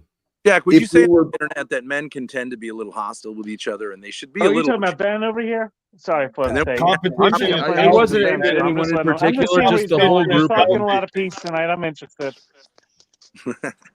This is The internet fascinating. too hostile of a plate. Everybody feels like if you don't 100% agree with them. I was just on Flow State stream. Remember Flow State? And there was a guy named 007, and he I said, forgot about that. if I didn't agree that the Earth was flat, he called me a effing No, a-hole. it was a moon landing. If I didn't agree that the moon landing was a fake, why do I have to agree? I wasn't saying it couldn't be a fake. I was just saying I'm interested in why someone. Your arguments were disingenuous. It's fine, Ben. No, they weren't disingenuous. I don't. That was disingenuous too. They think you're psychic over the internet, Ben. You think It's that I'm okay. 100% You can believe whatever you want. I don't It doesn't care. matter to me whether we landed on the moon or not. I'm not taking up his argument now that he's gone. That's not. I don't care what you believe. Well, but I'm saying because I disagreed with him, he called me some kind of name and left. I don't. What's the point if that's what we're going to do? If we just disagree a little bit. You want a pat on the back, don't you? Well, no. I mean, that's actually it's actually a kind of a common pattern is that people's disagreements they become insulting. You know, the ad hominem attack is the lowest form of deflection and distraction from a productive discussion. If I think the moon landing happened and another person says I have some questions about the moon landing, why should that cause a rift between brothers? It shouldn't. Didn't I just give you a backpack? A back pat? Yeah. And I don't think I was. You're all right, man. Pat. Here, you know what? Let's do a E-fist bump. Boom, boom, boom. Come on, don't leave me. Oh, yeah, sorry. Right there. Thanks, brother. Katie came in and distracted me. It means a lot to me. I'm glad. I just don't.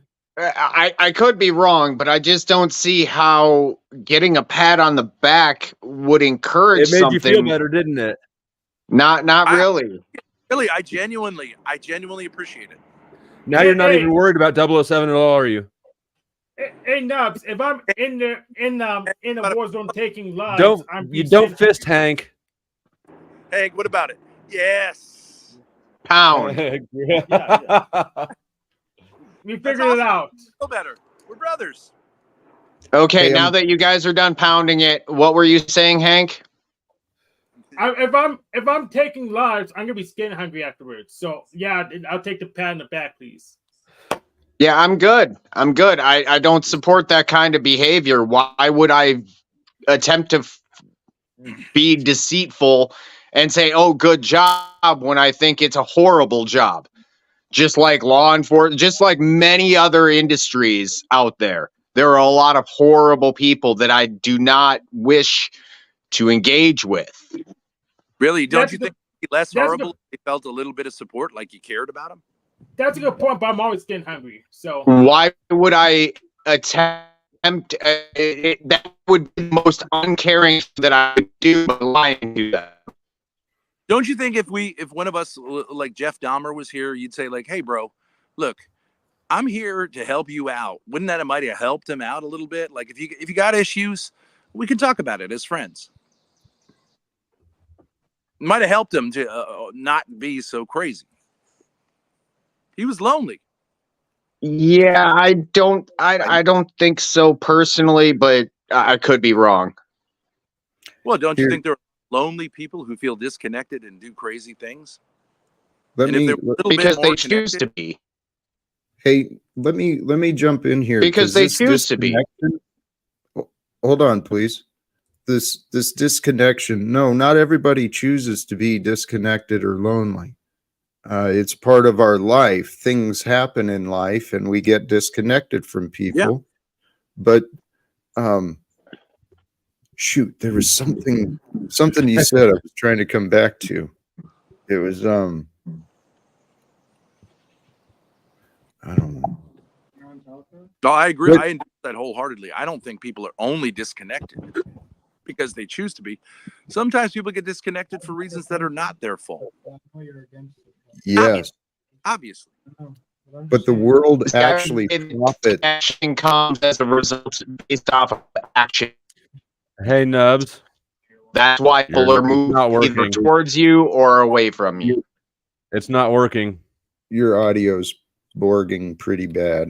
Like I consider it, I consider a gesture of friendliness if people are able to cam up, because it's easier for men to talk when they can see each other than behind a PFP and a fake. You know, at least use a name. What's Nubs? Why don't you call yourself Bill? Use a name. It's what the girls called him in high school. You know why? Hey, I like what you were saying, though, Ben. I truly believe that part of the problem of men today is a disconnection from each other, a disconnection from nature. And then we've got so much ego and rage within us. If someone does offer us, hey, Jack, you should check yourself. You're looking like kind of dumb. Oh, I'm going to fight, you know. Yep. How dare you insult me by telling me to look at myself? Yeah. I think criticism can be offered, but in a supportive way. I don't think it has to be super hostile. I think one of the problems when if you believe the Christian story, God came into the world and he set up 12 men to do his work after he left. 12 men, brothers. They had conflicts, they had problems, but they needed each other. I think men do worse by themselves than women do worse by themselves, you know. Isolated men, that's the problem. I agree. The other side to that, though, is the enabling men, the men who have been enabling each other to allow this government nonsense to continue. Why are you allowing that? I'm pissed off at myself. Hey, I Jack. don't want to allow it anymore. Hey, Jack, you're a visionary, right? I believe I try to be. Okay. Yes. How about this as a vision? Instead of like criticizing the government because they're not going to listen, they're too invested in their stuff.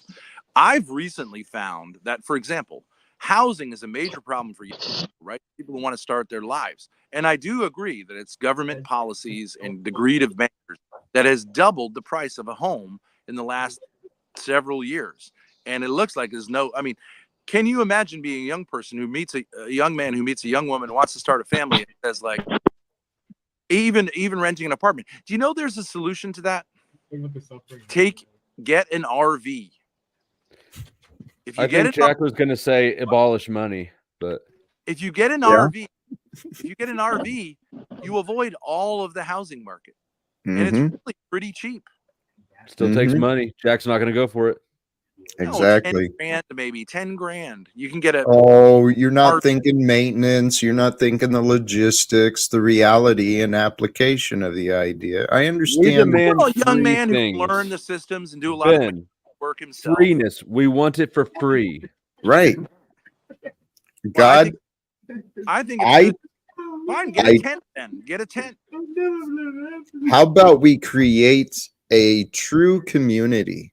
A true community that cooperates and collaborates for the betterment of all. Yes. And then God's will. We could. And wouldn't RVs be perfect for that? Because we could have meetups. We could meet with each other. We could stay over people's houses, and you could have an actual IRL community where people get together. I smell a plan. It sounds like he's recruiting into his. Well, and you can learn when you're out in nature, as you said. You can learn to all right, who's gonna host Ben and Jack first? I thought they were No. going on the river boat. Cruiser Cop? Do you Right? know there? I didn't realize this. There are RV. What are we like, hosting? What? Oh. where you can stay Ben free. and Jack's men's group.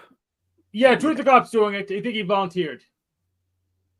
But do you know there are memberships you can get for like $70? I'll definitely be keeping an eye out. That's for sure. There's no way that I'm not going to be, staking that one out. The optics will be high on that situation. There's no doubt. Excellent. So they're going to go to Truth the Cop's lawn so we can stake them out. Works for me.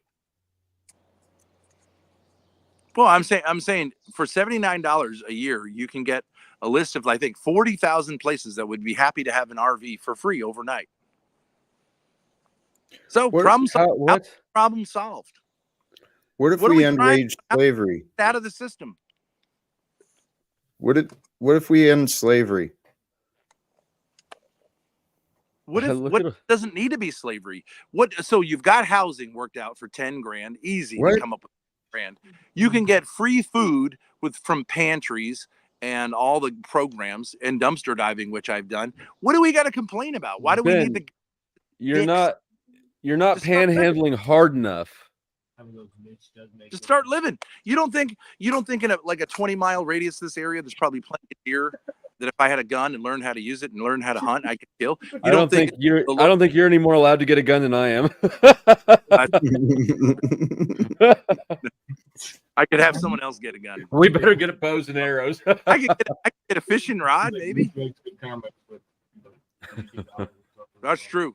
They took away In Klaus Schwab's future, none of you will be able to own guns in the regard you speak about if you keep being eating pussy meat bitches. will be illegal. Well, I don't have to own the gun. I just have to have a gun available to use. Right. I think that's maybe at Flow State. Am I allowed to use a gun? As long as you don't get caught holding it, I think so. Oh, but I can't hold it. I Why don't do think they you're. Second Amendment right. I don't understand. I will need to see your paperwork now, Ben. Flo, you as well, sir. I was just letting you guys get along with it for a moment. Now I'm gonna push. I need a gun. Gotta get in there. I'll show you my paperwork.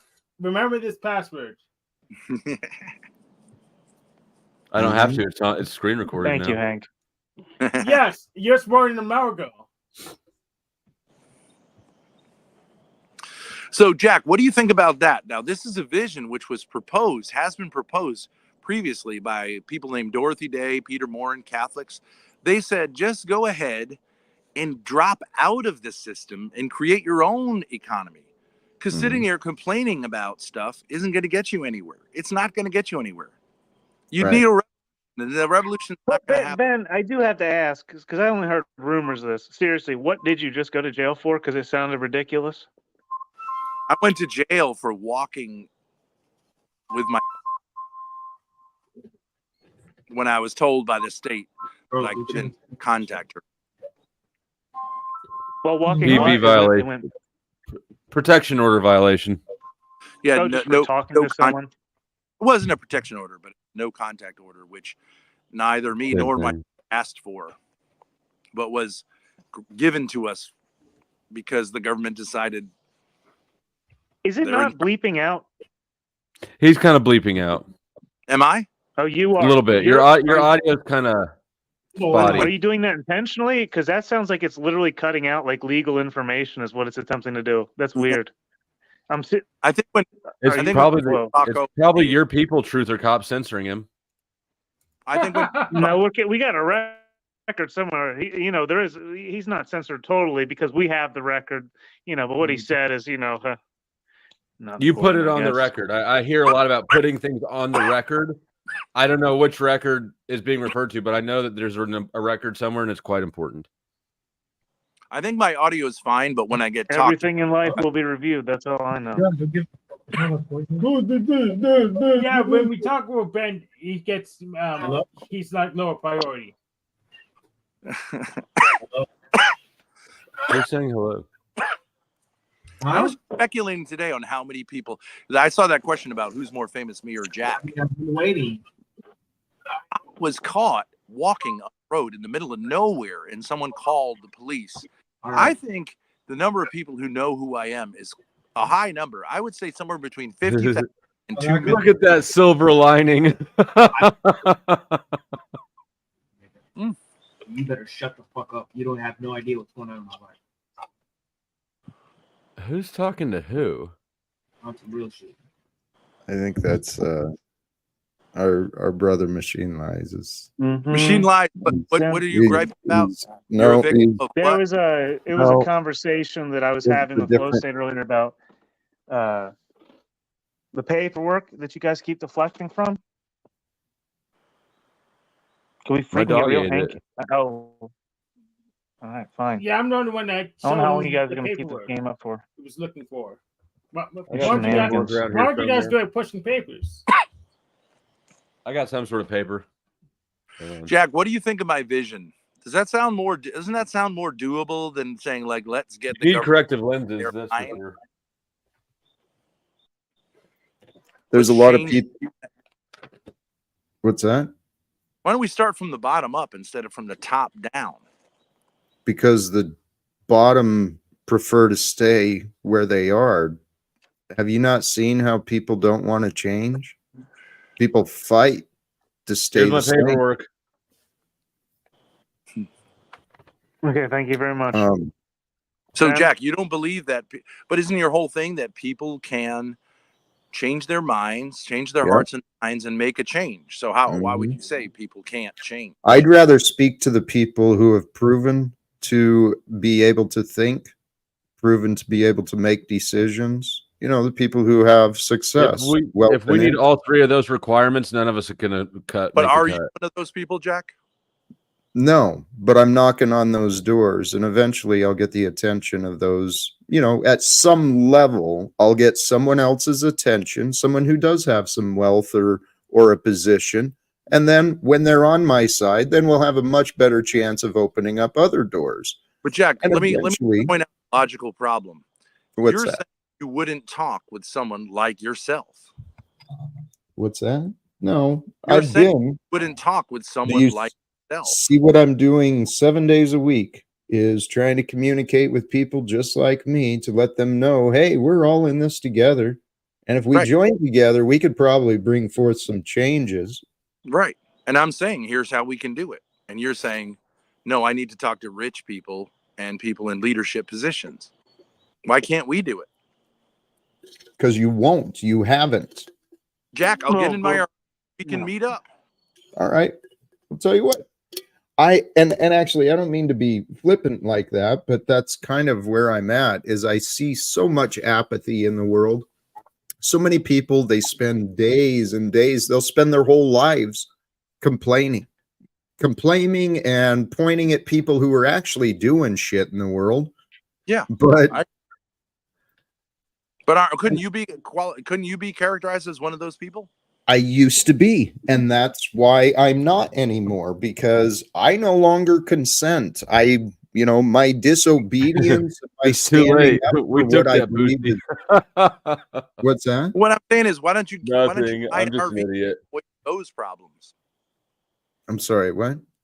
Why Do not what, get then? an RV and get out of the housing situation you're in and get to a cheaper situation? Because I'm not so worried about myself. I'm focused on what can I accomplish in the greater world beyond just me. How can I use this disadvantage that I found myself in?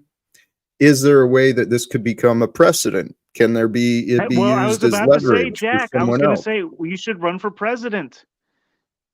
And then you said that word. I mean, with the dude run for Jack Talcott 2024. But Not Jack, just for the United States of America. For the I'm writing it United in. Nations. I wasn't gonna. I was done as a voter, but for this, I'll vote again to write it in. Me too. Jack, Jack Talcott, RBR Network. you got my vote. No. Jack- If anybody's gonna be president with RBR, it's only me. Yes. Oh. Yeah. But you can be the black vice president, Hank. But Yeah. Jack, I don't want to manage people right now. It won't Jack, be right now. people are slaves. In what way are they slaves? They're slaves to their jobs. They're slaves to their mortgage payments or their rent payments. They're slaves to their college education payments. And usually their men are slaves to their wives. Wouldn't you say those are the big four? ways in which people become slaves? What were the first two? I said they're slaves to their jobs. If they're wage work, if they have jobs they hate, that usually are wage slavery. They're slaves to their mortgage payment or their rental payment, which is often really high. They're slaves to their college, educational debt, and they're slaves to usually their wife. Not always, but sometimes. Sometimes they don't have any of those problems, but those are the things that hold us down, right? If you're homeless and alone in the woods, you got it made. Well, our Lord Jesus One Christ might say. didn't have a home. Yeah, I'm not shooting for. If I got his results, I would be unhappy. Well, I wouldn't be if I was. We'd both be dead already. Well, Plato and Aristotle walked around barefoot. Who? Plato and Aristotle. Mm-hmm. Are we sure that they were barefoot? They were known as the Peripatetics. They walked around in sandals and togas and went and talked with people. They didn't really have a home or a school or a building or any of the things. Oh my God, Ben and Hank or Ben and Jack, that's what you guys should do. Yes, I agree. Yes, that would be cool. Now Ben's RV idea is starting to come together. I was missing in my mind. RV. You got to walk around and preach at people in robes and sandals and film the whole fucking thing. Yeah. All right. Well, those are the. I want to talk about the three people who've made the most difference in the world. Jesus, Plato, and Aristotle would be pretty high on the list. I mean, Socrates too. Yeah, but only because you guys haven't come into your prime yet. Francis of Assisi was a world-changing man. He threw all his wealth away and just lived as a poor man. It's not a bad. It's not. You free yourself.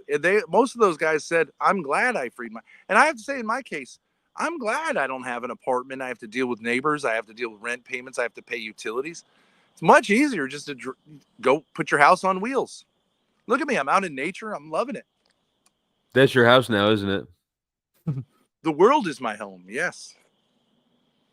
And what would be great is if there were other guys who had RVs, we could all go to the same RV places. There's plenty of places that are super cheap. Forget the rental payments. We could have a great time. We could have you guys could be here around a campfire with me right now. I don't know that's we stream the whole thing. Beautiful. Yep. That could be. I'll make it next time. Listen, I disagree with Ben on a lot, and I'd love to press against him on this one, but that's the most reasonable thing I've ever heard him say. Go kill a deer, butcher it here, cook up the venison on a grill, make some jackets and hats out of the. What's Jack, the problem? You have to stop being a vegetarian. Do you think you could manage? We could pick. Can't manage right now, can you? Don't worry, we got farms, and we got the habit. What if we ate Ben instead? He ate a lot of food. He's a big dude. No. Very calorie dense. Not a lot of muscle. I got to work out a little before you kill me. Well, everybody likes bacon. There's so many things we can do in life, and living an adventure out in the woods. Honestly, that's kind of where my adventure in life started. So you're not ready. You're not really looking forward to going back into the woods. I actually, despite the belief, and I understand there's a lot of logic, and many people say you got to build something new. You got to replace that which was. Well, you're like, my life showed my fireplace. Hey, my life showed me you accept where you're at, and then you work to change it. You work to make it better. That's what I've been doing with myself. Can I tell you one great thing about moving out? My RV has actually had problems with the toilet, and I've had to learn how to shit in the woods. And at first, it feels like a real deprivation. Like that's the one thing that gets you. But once you figure out which plants to use to wipe, you realize the next time there's a run on toilet paper, I'm good. I'm just gonna. Everything's toilet paper when you're in nature, right? Except poison ivy. Poison ivy, you got to be careful about. Look, Truther Cop is showing us some of his toilet paper. It's everywhere, man. Yeah. You guys need anything? Yeah. And nature nature is just fertilizing all the trees out there. Nature loves it. It just is part. We become part of the web of life instead of saying, well, we have to have a whole system of toilets and sewage lines and treatment plants. Why not just skip it all? Oh, I am so grateful for indoor plumbing, and I mean, dude, I grew up where I grew up. We had no indoor plumbing. It was the outhouses, and fucking A. I don't miss primitive living. I mean, I hopped in the shower today, and I am so grateful. Running water, not just water, but hot water, right? Just turn it on, and it's there, and it's what a gift. Sure. And don't you appreciate the gift more when you don't take it for granted? That's the key. That is the key. I mean, the whole society, for consumers and producers, people have lost gratitude. Because if you're grateful with what you've got, if you're content and you feel at peace that you've got everything you need, you're not gonna go mortgage yourself or go try and keep up with the Joneses, you know. But Jack, don't you sometimes like a cold jump in a cold lake is better than a hot shower? It's more natural, it's more invigorating. Maybe the hot shower just puts us to sleep sometimes if we get too used to it. Maybe air conditioning and all that stuff makes us complacent, and we become sort of unhappy zombies in a world that never challenges us. Maybe it's good sometimes to be, that's why people go camping, right? They want to remind themselves that nature's a great place to be. Yeah, Jack, get out there and rough it with Ben. Wipe your butt with some sticks. I have indoor plumbing. It's just not working right now. That's cool. Jack grew up in nature. He knows how to wipe with sticks and twigs and fucking berries and shit. It's better. The crouching is better. It's a good exercise. My legs at first couldn't take it, but I think it's more natural than sitting on a toilet. And there's much less, let's say, to clean up at the end. I wonder. I won't go that far. I'm glad you're learning these lessons, Ben. But I think everyone should do it once, at least once in their life. I think you'd agree with that, Jack. It's like, yes, it's good insurance. And if what did they say? The S hits the fan. When people were panicking, remember back in, 2018, no one could get toilet paper, and everyone felt like they got to tackle each other for toilet paper. There's alternatives.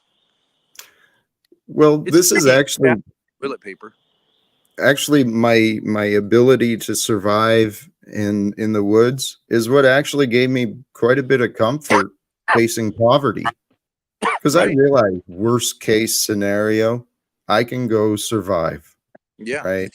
The other the other thing you can do if you ever are hungry, you can go dumpster diving, and it's amazing what supermarkets throw out. It's just amazing what they throw out. It's sick. That's what I mean. We turn so much resource into trash here in the Western world. And so much of our trash is shipped off for other people to deal with. Or it goes into a dumpster when it's 1 day past expiration, and it's fine. But they can't sell it, and they can't even give it away because it's considered like a potential hazard. I agree. But the idea that, and I'm not saying there's anything wrong with having a nice fridge filled with food that you bought at the market, but you guys are going to be the greatest couple of people in the dumpster. No, everyone should do it. Everyone should do it just to see the waste that's there. It's not that crazy. Truth or cop, do you eat out of trash? I know you get your hats out of trash, but do you eat? Oh, you don't eat? No, No, I did not, dude. No, Mr. Proud Boy over here gonna say I got my hat. You wear a Proud Boy hat, bro. And I could get laid in that Proud Boy hat. I don't know if anybody's gotten laid in a fedora. Yeah, by a man. It's not something to brag about, dude. You and Hank wearing your sex hats? Holy cows. But you guys are always saying like, oh, I don't trust anything. I don't trust this. I don't trust that. You trust supermarkets, but you don't trust yourself. Oh, how do you figure? Well, I'm saying, I think I could assess whether of something that's in a dumpster that's in a package, like bread, is edible, but you say no. I believe the man saying like, because it's one day, it's. I don't trust my ego not to just collapse into 1,000 pieces if I were looking for bread in a dumpster. Well, that's how they got you, right? That's how they've got you. That's how they got me. I'm a slave to my But ego. that would be foolish. You don't look for bread in a dumpster. You go outside CC's Pizza and know that they're going to throw the extra pizzas away at night, and you talk to the fucking. Or you just go at an intersection and hold a Hey, sign and know that there's going to be at least a third of those people that are Yeah, like, whatever, I'm there's not going all to give you kinds of money, things but to I'll do. buy you food if you're hungry. Or you go to a food pantry. I can tell you about there's a great trash can. I would Santa steal. I Cruz. would just steal food if I was in that predicament. I'm not eating out of a dumpster. I'll take the risk. Well, maybe that'll get you locked Yeah, up. but what maybe. you gonna do when they start catching on, bro? When they start catching on, dude, that's why you gotta go to the. It's like a dude balance. Clearly, you don't know, dude. If I'm sitting in jail for theft with my dignity intact, at least I didn't eat dumpster bread. Would you take an article of clothing out of a dumpster which was perfectly clean? I don't want to get in a dumpster. You know, when I lived in Providence, I'm not talking about dumpster, dude. When the brown kids left, Be real. they would actually leave money in garbage cans because they were so fucking entitled. They'd leave. Can we not make this about Brown Boy, please? They'd leave He a jar. annoys me. Would you pick up furniture that was on the side of the road? Yeah. Okay, so where do you think he got the artwork? I mean, it depends on the kind of furniture and where it is. Non-fabric furniture, like a table or something. Okay, or so canvas paintings. Why doesn't that like qualify? Why doesn't that like lower your dignity? It's on the side of the road to be taken by the garbage. Right, because the reason they set them by the side of the road is because it's not really trash. That's people set shit out like that, and it'll be picked up. Well, they set it next to the garbage. And I don't consume it. I don't wear it. It's not. Yeah, I wouldn't take fabric furniture. You're a princess. You're a princess. I am. Yeah, I'm fine with that. If another person gave you an article of clothing that they had worn, would you wear it? This is about Jack Talcott, guys. What are we doing here? Oh yeah, praise God. Speakeasy ran off. TML ran off. Figures. Speakeasy ran off, dude. Who else ran off? Nubs ran off. Has Speakeasy ever been over here before? Nubs might have given us the respect to get out of here because of his terrible microphone. Yeah, he came over in my raid. Well, I appreciated him joining. I think I finally joined his stream just briefly not long ago. You know who he is? Yeah. He's a wigger. He seems very. I like him. He seems pretty funny, and he has some interesting streams. Why would a white person try to act like a black person? I don't understand that. Because we live in a world where everyone does what they want, what they believe, and people have been taught to believe all sorts of different things. Do you think? But don't you think white people should kind of act like white people and black people should act like black? Ben, let's not press other men, sir. Ben, please do not press on other men, sir. You have a lot of correction to make. Maybe you're getting in tune with nature and you're starting to figure it out. You ain't got the room yet, sir. Thank you. You are who? You're the judge, the cop. No, that was a word of caution. I suggest it's probably wise because these divisions. He's being a dick. How about that? How is it being a dick? Who is he to tell me anything?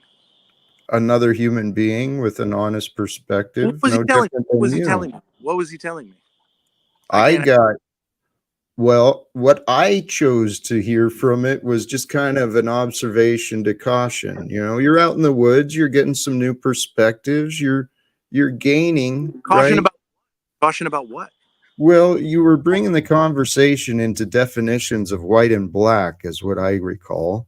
And I didn't understand the intention or reason for it. Oh, okay. So if someone says black or white, it's wrong? Well, no, not at its face, but I see that a common pattern today is people like to focus on labels because the labels create divisions and then that's separations. And then through the division and separation, we can play that game of competition. But But you didn't correct Flow State when he said it's disgusting to eat from a dumpster. It's his opinion. I've learned not to really argue with Flow State as much.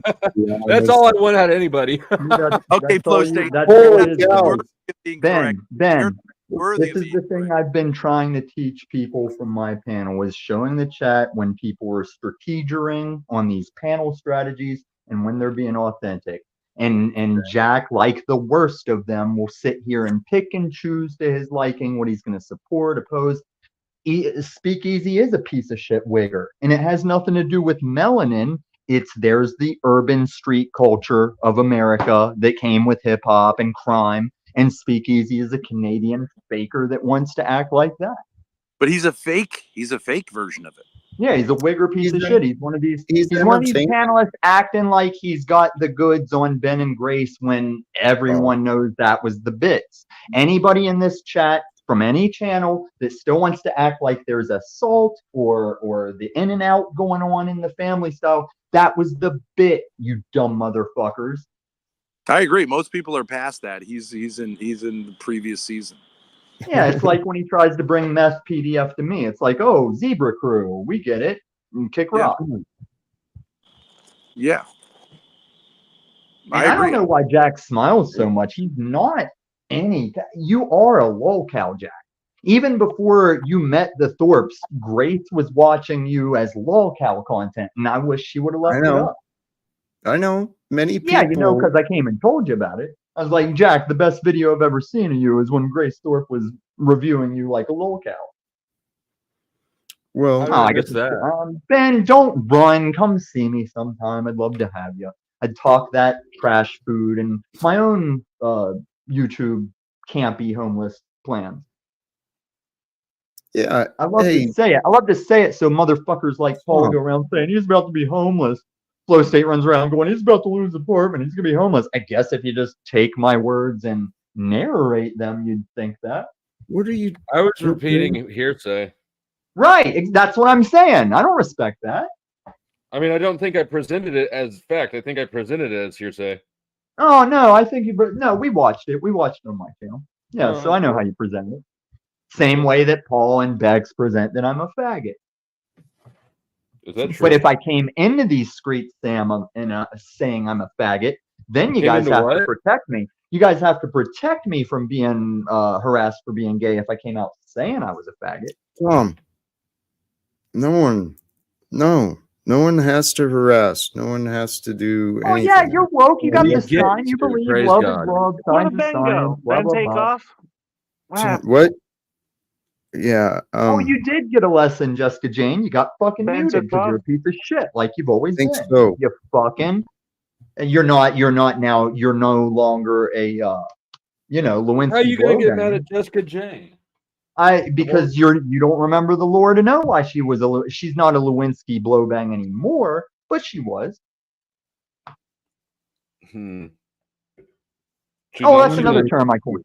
They love She's not doing that anymore, though, huh? That's too bad. Do you know what a Lewinsky blowbang is? What are we doing? I don't have any idea, but I know what those words mean separately. Let's call it a multi-wrench seeker. Okay. Like she used to shoot a wrench on every channel, and then channels like Truth or Top would encourage Truth or Top would encourage the tyranny on the wrenches. See, I didn't start this. This is why I left. That's why I left. Is this rabble? Well, can't you find something better to be mad at her for? No, I just used that to disown her and move on. How about find less people to be mad at? Well, then find less people in these panels because you're all pieces of shit. Well, not all. So lonely. Wow. All right. Holy cows. And then it continues to dwindle. Holy cows. What should we do? I mean, today has actually been weird, fun. Actually, it appears great numbers too. We've connected with a bunch of people today, and different, a little bit of joining of different communities today in some regard. What should you do for the show, or what should you do for your personal life in this month? Well, what do you have to offer either way? I'm Yeah, open. can we hear Well, both? whenever this is why I hate this run thing. It is kind of you can see when a person runs. Like last night, Paul ran because he didn't want to face the truth that is his lolcow bullshit. Look, and I think my Paul channel is constantly in I a don't state mean of to, run. hey, I don't mean to toot my own horn. I'm but agreeing because with it's you. what I said. You can. I don't care. Your agreement I with know me is that you nothing want to because you're have a the piece floor of to shit, just talk to shallow people channel. forever, but it I'd isn't just about like that. to get my thought out. I'd like to get my fucking thought out. They never end. They just string together one long run-on thought. Narrative. You're thinking of your gay lover, that faggot Paul. Filibuster. That's who you're talking about. No, you're thinking of Paul. That's why you're always referring to him. No, that was part of my thought, dickhead. Now you're going to sit down like a good boy that's not the host of this channel and shut the fuck up for a second, you I may millennial not be piece the host, of shit. but I'm still your best friend. No, I'll never be on your channel again. I'll just watch it and hate on it. We were never best friends. You know why you got There's people to still believe time. that. There's still time. My best friend. Oh, are you There- playing that game, Jack? There's still time for you to get your fucking family back, even though it's never going to happen. Yes, there is. There's still There is. time for you to save your fucking No. soul, even though it's never going to I know. happen. I know, it's amazing. So may what were you trying to get at? What were you trying to say? Thank you, Tom? Jack. Thank you. What I was is trying my to say best is we friend. know when people see, and you'll allow it, but boot me and say, Tom, I can't, Tom. That's why Tom, you're all what- faggot cracker niggers. Would you Best like? friend, what would you best like friend, me to best do? friend. I don't want to tell you to suppress someone. I want you to run your channel the way you think you run it. I'm doing the best I can. I've seen enough channels hosts try and pass off the responsibility on the, oh, Jack, do you want this? Should I do this? What do you think's right to do, Jack? Oh, that's right. If you could figure that out, your family would still live with you. Now, what I'm trying to say is we know running. Running is when someone is clearly having a talk and they are getting caught up on Tom, their you shit. just admit that you ran. No, I was just about to get to that, and you still won't shut your fat fucking mouth. Nobody was saying that you ran. That does protest Can too we not much. have this about Tommy? Because I'm not. I didn't Tommy, I'm not- say in Jack anyone Skellington, said I what ran. an I'm honor trying see you to today, offer sir. What an amazing panel day to see Mr. terminology. Skellington. All right, fine. If Would we you agree like that you panel didn't run, terminology? will you stop talking? Tom didn't run, did he? Now Tom ran again. I think Tom ran. Pretty sure he ran. That's what, like 4 times tonight or something? At least. Holy cows. But He's I'm got the great. runs worse than a Taco Bell employee. In a way, I'm kind of grateful State, because holy cows. So I don't know who's going to Am I run being for detained? vice president for Talcott.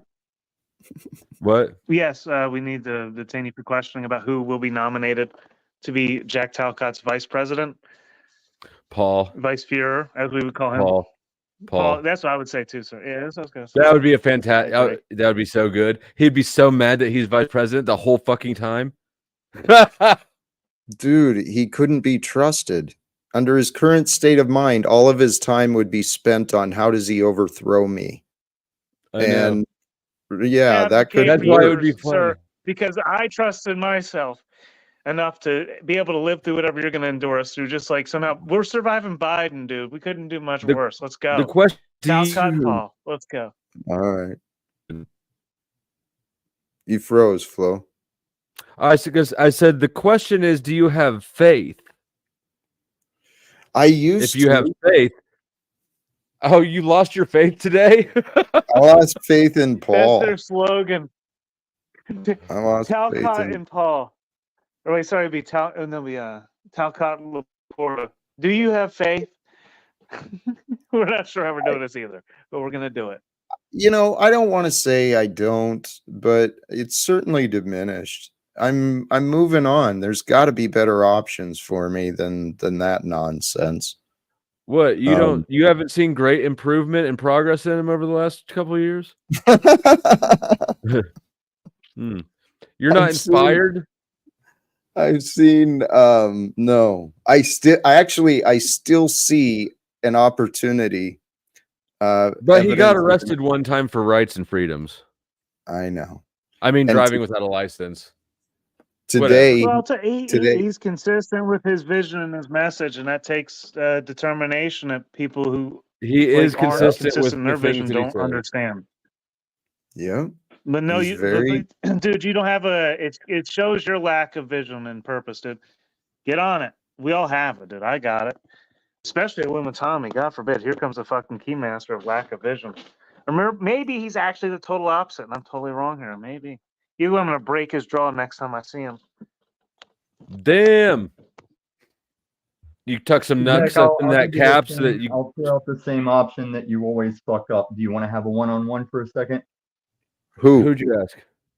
I said Jack. Hmm. I wouldn't come here to talk to either of you. What's now, up? Jack. I was trying to get to the point of a lot of these hosts don't realize there's a currency among us. Like when you or EBT once say, Tom, would you make a thing for my channel? There's avenues in which I'd be happy to.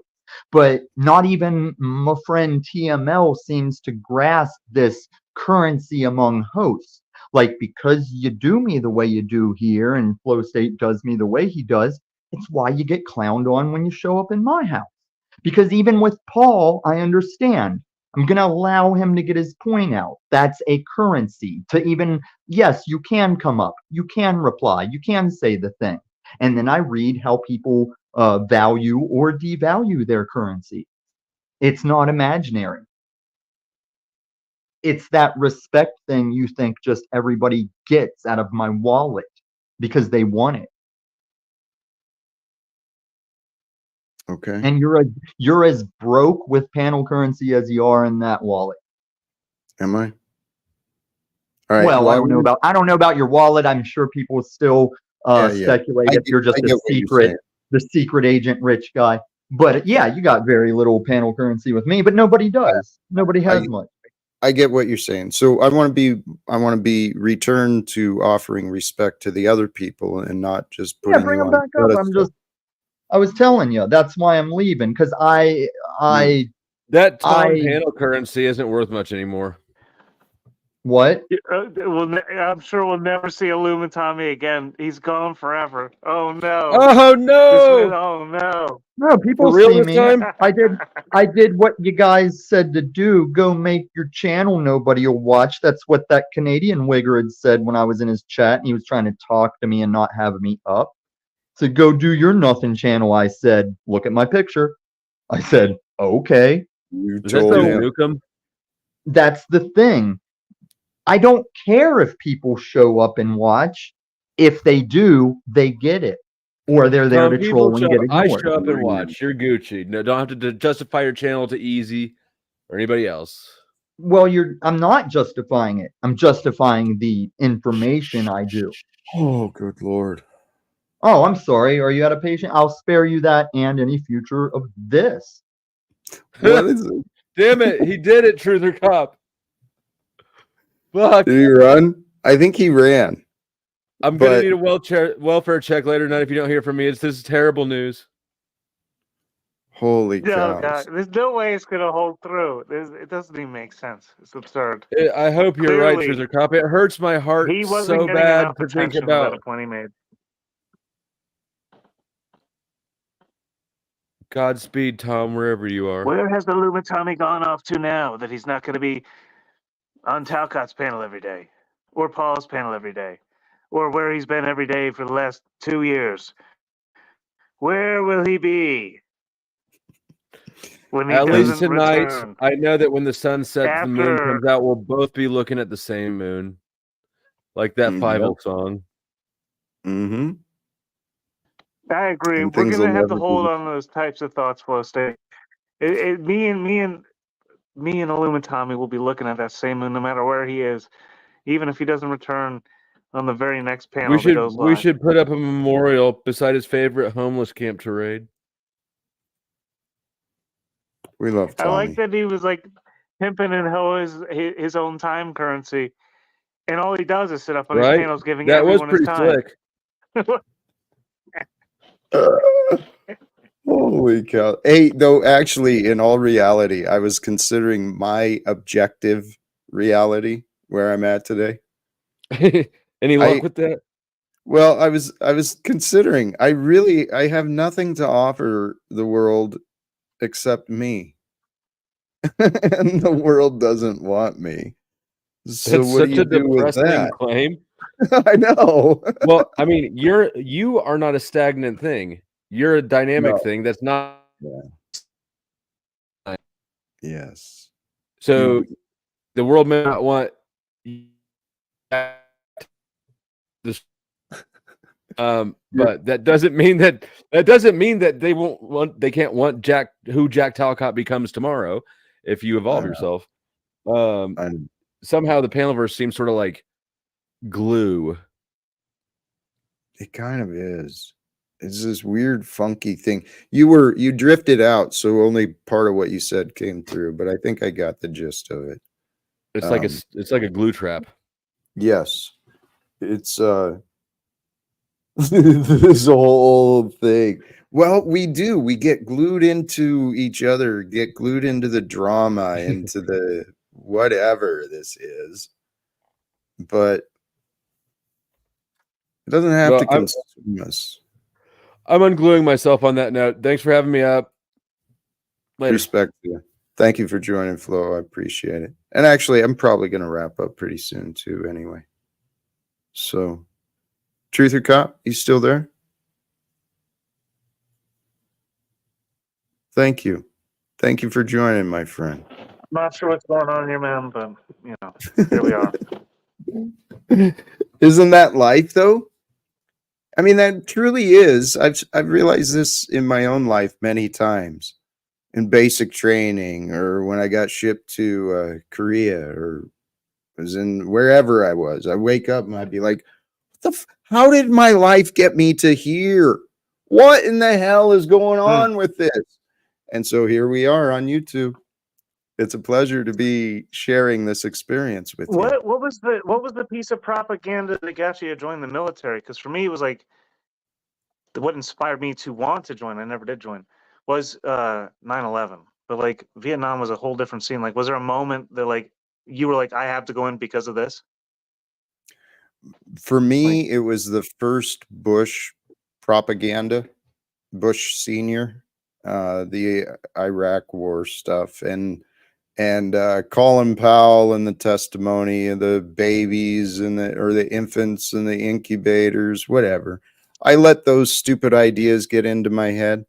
But the honest truth is, I was graduating high school, poor, raised by a single mom, not a lot of economic support, no real family support. I didn't know how to how to go to college.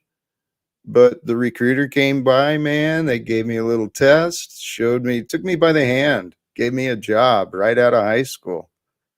Matter of fact, Mom was glad to sign me away because I wasn't even 18. She signed me over to the state. Bless her heart. For me, it was a paycheck, to be honest. But the idea was that I could defend our nation and help spread democracy because I thought it was working well. And there wasn't like a moment that sold like I have to like go out there and help these people. Was there like that moment for you, like a defining moment that you said, "This is why I have to go," or to protect America? Like there had to be a defining moment. No, it was about the money too. It was honestly it was honestly from a lack of options. I tried to tell myself it was for the right thing, being willing to sacrifice oneself for the safety and the growth of others. It seemed like the right noble thing to do. But after 9/11, I mean, I'd already done a couple of enlistments and I'd gotten out of the service. I was working at the Postal Service. I'd gotten out of the Army and I was working at the Postal Service when 9/11 happened. And I still had that patriotic idea within me. I was really ready to re-enlist and see what I could do, but that wasn't for me. Today, I'm all in, though. this, Veterans for Peace. Men and women who raise their hands to serve the nation like me, they've been educating others. Because I shared this, I think, offline earlier. The truth is of our history, if people knew the history, the world would not be what it is. If the men and women who served in war came home and spoke about what they saw and what they did, wars would not continue. But because of secrecy and people's egoic fears and insecurities and the way the world is, no, don't talk about that. That's too much. I pray, I believe that we can be this generation. Those of us who are alive today, we can at least get the momentum going strong enough that soon wars are overcome, that they become a thing of the past. Because all we got to do is, as people, all we got to do is figure out how to get along. That's all it is. I don't want to like assume, because you come off like, you know, and there's no way this is even true in my mind now, because you're too close to my age. I feel like you come off like an old Vietnam vet who came home from war and like now is like a peace-loving hippie or whatever, right? Like that's how you come off. But obviously you're in a different timeline. So yes, it is how I come off. But honestly, I was blessed. I was blessed and kept safe from danger, even though I was in active duty, and others were kept safe from me. Because I know, had I been placed into situations, that things would have been different for me and wherever I was. But it was right, after. That's how I felt about terrorists. Right, like they spun my mind into that whole thing. Right, Okay. you know, thank God that God took me out of that, because But now that I've realized that that's a whole freaking thing, like, was there something like when you were in there, like, you kept being protected? What information were they feeding you to make you want to do such a thing? It was our duty. What were you experiencing to even want like? I had learned how to be obedient. Okay. And so for me, the military was probably the best thing for me, because I grew up in a very strict household and then I became rebellious. The military helped me gain some self-discipline, right? But I learned how to obey and to do what I was told. Mission first. What I want, what I need doesn't matter. All that matters is the mission. We do what we're told. And then I kind of carried that outside into the real world once I got out of the military. But honestly, when my eyes started opening up to the atrocities of war, Veterans for Peace became my purpose. And it's not like I'm a real intimate part of the chapter. I'm still kind of ignored and on the outskirts here in town, but this is destiny. I swear. I don't know how it could happen, but my life certainly my life changed in ways I never thought it could change. And because of the changes that I experienced and the things that I learned about, it started to convince me to have faith in God, faith in a higher power, that this is a much greater story than we're aware of, but we get to play a part in it. And today, again, my faith was challenged. What is the world going to bring me? I mean, I'm pretty open about my current situation and what's been going on, but walking with faith, what's the alternative? Being afraid and worried? That sucks, man. I don't know. I still believe in what the oaths were for the military. I still believe in what America, the concept, the ideal that everyone carries around with them. I still believe that's true. I still believe in that. It's not shown, the American ideal is not shown when we've got food being thrown away into dumpsters, and men and women and children sleeping in the street. At the same time, we're denying education to brilliant young men and women just because they can't figure out how to negotiate the rules or pay for college. It's obviously much more evil and diabolical than that, but it is. And yet, even like, I truly believe the solution is so simple. It's so simple. That's what people, the solution is the truth. When we collectively, well, individually, my life started improving within myself. I know I don't have the wealth or the success around me, but my inner state of being transformed. Truth is the only thing that matters. And if we had a world where truth reigns supreme, where the facts, wisdom led our choices with, guided through compassion for life and the purpose of extending, nurturing, growing in natural life, man, we've got the knowledge. We could totally transform the agricultural systems, the economic distribution systems, the educational systems. We could have healing centers, education centers, all sorts of wonderful. The future is ours to imagine and create.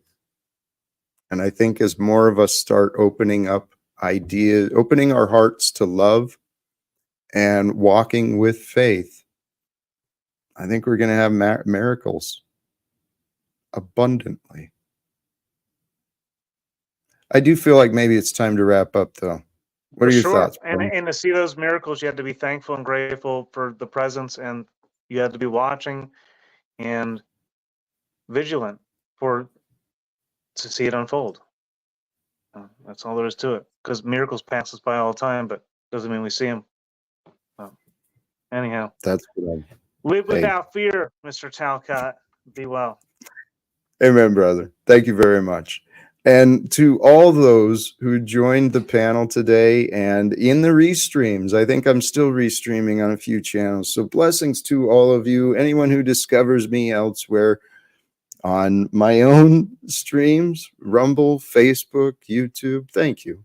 Thank you to all of you for finding your way here, whether it's in the present or at a future time. Thank you for connecting here. I mean, I do feel so blessed, so inspired with love. Love of what? Love of life. Celebrate life. It's not normal, right? The world doesn't profit from you finding satisfaction and joy and celebrating what you already have. But you can celebrate everything you have just by a choice, a will, switch in perspective. And I tell you what, gratitude feels good. And when you feel good, you want to share that good. And brothers and sisters, that is why I return each day, as I do feel good about life, about who I am becoming. And I want to invite you, all of you, to join, and let's discover what can we become together as we unite together, overcoming the divisions, the fears, the apprehensions and the worries of the past. I truly do believe God's will, God's love for you, for me, for us is true. And God's love wants us to live freely, to live abundantly, to live with health, with joy, with discovery, because that's what life is about. It is a gift. Let's celebrate it together. I'm going to wrap it up. Brothers and sisters, enjoy the rest of your evening. Please do the subscribe thing. Share, like, do whatever for the algorithms, and return again in the future. We'll see what happens next. Thank you again, sincerely. God bless us all. Choose love, peace for everyone, and live without fear.